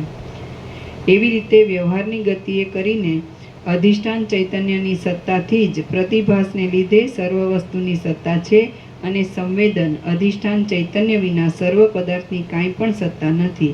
જળમાં તરંગ તથા બીજમાં વૃક્ષ એક છતાં જેમ ભિન્ન રૂપે જણાય છે તેમ ભૂત ભવિષ્ય અને વર્તમાનમાં સંવેદનની સત્તા જ સંવેદનથી ભિન્ન રૂપે જણાય છે.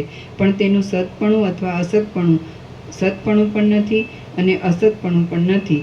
સત્ય દ્રષ્ટિથી સંવેદનનું સતપણું સત્ય છે તથા અસંવેદનનું અસત્ય છે. ખરું જોતા રેતીમાં જેમ તેલ નથી તેમ અવિદ્યા એ કાંઈ પણ વસ્તુ નથી. સુવર્ણમાંથી થયેલા કડામાં સુવર્ણ વિના અન્ય વસ્તુ હોય જ નહીં. અવિદ્યા વડે આત્મતત્વ સાથે સંબંધ થતો નથી, કારણ કે અવિદ્યા તથા આત્મતત્વને સમાનપણું નથી અને સમાનપણા વિના સંબંધ થતો નથી. સમાન વસ્તુનો જ સંબંધ થાય છે એમ અનુભવથી સ્પષ્ટ છે. વળી લાખ અને કાષ્ઠ સમાન નથી, તથાપિ તેનો જે સંબંધ થાય છે તે અસમાન અવિદ્યા અને આત્મતત્વનો છે. તેથી પરસ્પર સંબંધના ઉદાહરણ માટે યોગ્ય નથી, કારણ કે લાખ અને લાકડા વગેરેનો સંબંધ એ માત્ર એકલી અવિદ્યાનો જ વિલાસ છે. કદાચ એમ માનીએ કે સર્વ જગત પરમાર્થમય છે, તેથી તૃણ કાષ્ટાદિ બધું ચૈતન્યની સમાન છે અને તેઓ પરસ્પર સંબંધથી ચૈતન્ય વડે પ્રકાશ પામે છે, તો જગતમાં રહેલા સર્વ ભાવ ચિન્મયથી જ સન્માત્ર છે. તેથી તેઓ પોતાના અનુભવથી જ પરસ્પર પ્રકાશ પામે છે, એટલે તેને પ્રકાશ કરનાર અન્ય પદાર્થ ન હોવો જોઈએ. વિષમ પદાર્થનો પરસ્પર સંબંધ થવાનો સંભવ નથી અને સંબંધ થયા વિના પરસ્પરનો અનુભવ થતો નથી. સમાન વસ્તુમાં બીજી સમાન વસ્તુ સંપૂર્ણ એકતા પામીને એકત્વપણાને લીધે તેના રૂપમાં વૃદ્ધિ પમાડે છે. ચેતન પદાર્થ ચિત્ત અને ચૈત્યરૂપ દ્રશ્ય ભાવથી ઉદય પામે છે. એક જડ વસ્તુ બીજી જડ વસ્તુ સાથે મળવાથી ગાઢ જડતા થાય છે, પણ ચૈતન્ય અને જડ એ બેમાં વિલક્ષણતા હોવાથી તેમની એકતા થતી નથી. દ્રષ્ટા દર્શન અને દ્રશ્ય એ ત્રિપુટીરૂપી ચિત્તમાં પણ દ્રષ્ટા દર્શન અને દ્રશ્ય એ ત્રિપુટીરૂપી ચિત્તમાં પણ ચૈતન્ય અને જડ એ બે સમાન ન હોવાથી મળતા નથી અને સર્વ ચૈતન્યમય છે, માટે ચૈતન્યનો જ અનુભવ થાય છે. એમ માનીએ તો ચૈતન્યના અનુભવમાં હું જાણું છું એમ અનુભવ થવો જોઈએ નહીં, કારણ કે ચૈતન્ય વસ્તુ એક જ હોવાથી બે ચૈતન્યનો અનુભવ કેમ જ થાય? લાકડું, પથ્થર તથા માટી એ બધા જડ રૂપે સમાન છે, તો પણ તેમાં ચૈતન્યનો અંશ નથી. તેથી તે બધા જડ પદાર્થો એક સાથે મળવાથી તેમાંથી ઘરરૂપી જડ પદાર્થોનો અનુભવ થાય છે, પણ તેમાંથી ચૈતન્યનો અનુભવ થતો નથી. તેમજ જીવા અને રસ એ બંને જળ રૂપે સમાન હોવાથી તેના સમાગમથી જળરૂપ રસનો અનુભવ થાય છે. એ પ્રમાણે સમાન વસ્તુના સંબંધથી સમાન વસ્તુનો અનુભવ થાય છે, પણ જળ અને ચેતન એ બે અસમાન હોવાથી તેનો સંબંધ ઘટતો નથી. પથ્થર વગેરે જળ નથી એમ માનવામાં આવે તો પથ્થર ભીતરૂપી ચૈતન્ય પરમાર્થથી એકપણાને પામે છે, ત્યારે તે દ્રષ્ટા અને દ્રશ્ય વગેરે ભ્રમ ઉત્પન્ન કરે છે. વળી કાષ્ઠ અને પાષાણ વગેરે પરમાર્થમય છે, તે છતાં તેનો આ ઘર છે એવા ભાવે કરીને જે સંબંધ દેખાય છે તે માત્ર કાષ્ઠ અને પાષાણ વગેરેના કલ્પિત રૂપ વડે જ દેખાય છે. ખરું જોતા તો તે અનંત બ્રહ્મનું સ્વરૂપ છે, તે જ સર્વ પ્રકાશમય છે. પ્રકાશમય. ખરું જોતા તો અનંત બ્રહ્મનું સ્વરૂપ છે, તે જ સર્વ પ્રકાશમય છે. માટે હે શ્રેષ્ઠ તત્વવેત્તા, આ વિશ્વ બ્રહ્મમય છે એમ તમે જાણો. આ જગત મિથ્યા છે એવું માનવું એ જ ચૈતન્યનો ચમત્કાર છે. તેથી આ જ વિશ્વ ભ્રમથી ભરપૂર નથી તો પણ લાખો ભ્રમથી ભરપૂર જણાય છે. માણસના કલ્પેલા પુરુષો પરસ્પર સ્ફૂરતા નથી અને દેશકાળનો અટકાવ કરતા નથી. તે જ પ્રમાણે સર્ગો વિશે સ્થિતિ છે. જ્યાં સુધી ભેદ બુદ્ધિ છે ત્યાં સુધી સર્ગપણું તથા અહમતા વગેરે ભ્રમનો ઉદય થાય છે. સુવર્ણનું જ્ઞાન મળ્યા પછી કડા વગેરેનો ભ્રમ થાય છે, પણ સુવર્ણમાં કડા વગેરે ભ્રમ માત્ર છે, કારણ કે એક દેશમાંથી એક બીજા દેશમાં પણ તેમાં સુવર્ણની જ સત્તા છે. કડા વગેરેના ભેદનો ત્યાગ કરવાથી જેમ તે સુવર્ણથી ભિન્ન નથી, તેમ દ્રષ્ટા દર્શનનો ત્યાગ કરવાથી અવિદ્યા પણ ભિન્ન નથી. માટીની બનાવેલી સેનામાં માટીનું જ્ઞાન થવાથી તે માટીરૂપ જ જણાય છે, તેમ પરમ તત્વનું જ્ઞાન થવાથી આ સર્ગ અસત્ય છે એમ જાણવામાં આવે છે. જેમ તરંગ છે તે જળરૂપ જ છે, પૂતળી છે તે લાકડારૂપ જ છે તથા કુંભ વગેરે છે તે મૃત્તિકારૂપ જ છે, તેમ આ ત્રણેય જગતનો ભ્રમ પણ એક બ્રહ્મરૂપ જ છે. દ્રશ્ય અને દ્રષ્ટિનો સંબંધ થાય ત્યારે મધ્યમાં જે છે તે દ્રષ્ટાનું સ્વરૂપ છે. દ્રષ્ટા દર્શન અને દ્રશ્ય આદિથી તે પરમપદ વર્જિત છે. સુધારો. દ્રષ્ટા દર્શન અને દ્રશ્ય આદિથી તે પરમપદ વર્જિત છે. જ્યારે ચિત્ત એક દેશમાંથી બીજા દેશમાં જાય છે ત્યારે મધ્યમાં એક દેશનો ત્યાગ કર્યા પછી બીજા દેશમાં ગયા પહેલા જડતા વિનાનું જે ચૈતન્ય સ્વરૂપ છે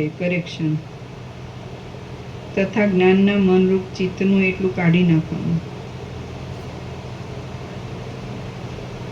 થોડુંક ફરીથી વાંચું છું. દ્રશ્ય અને દ્રષ્ટિનો સંબંધ થાય ત્યારે મધ્યમાં જે છે તે દ્રષ્ટાનું સ્વરૂપ છે. દ્રષ્ટા દર્શન અને દ્રશ્ય આદિથી તે પરમપદ વર્જિત છે. જ્યારે ચિત્ત એક દેશમાંથી બીજા દેશમાં જાય છે ત્યારે મધ્યમાં એક દેશનો ત્યાગ કર્યા પછી બીજા દેશમાં ગયા પહેલાં જડતા વિનાનું જે ચૈતન્ય સ્વરૂપ છે તે રૂપ થઈને તમે સર્વદા રહો. જાગ્રત, સ્વપ્ન તથા નિદ્રાથી રહિત તમારું જે સનાતન ચિત્તવૃત્તિથી રહિત અને અજડ રૂપ છે તે રૂપ થઈને તમે સર્વદા રહો. તમે સમાધિમાં હો અથવા વ્યવહાર કરતા હો ત્યારે પાષાણ શિલા જેવું ચૈતન્ય ઘન રૂપ હૃદય છે તે રૂપ થઈને તમે સર્વદા રહો. કરેક્શન: શિલા જેવું જે ચૈતન્ય ઘન રૂપ હૃદય છે તે રૂપ થઈને તમે સર્વદા રહો. કોઈ પણ માણસને કોઈ પણ વસ્તુનો ઉદય પણ થતો નથી તેમ લય પણ થતો નથી. માટે તમે સમાધિ દશામાં તથા વ્યવહાર દશામાં સ્વસ્થપણે પરમાર્થ દ્રષ્ટિને અનુસરો.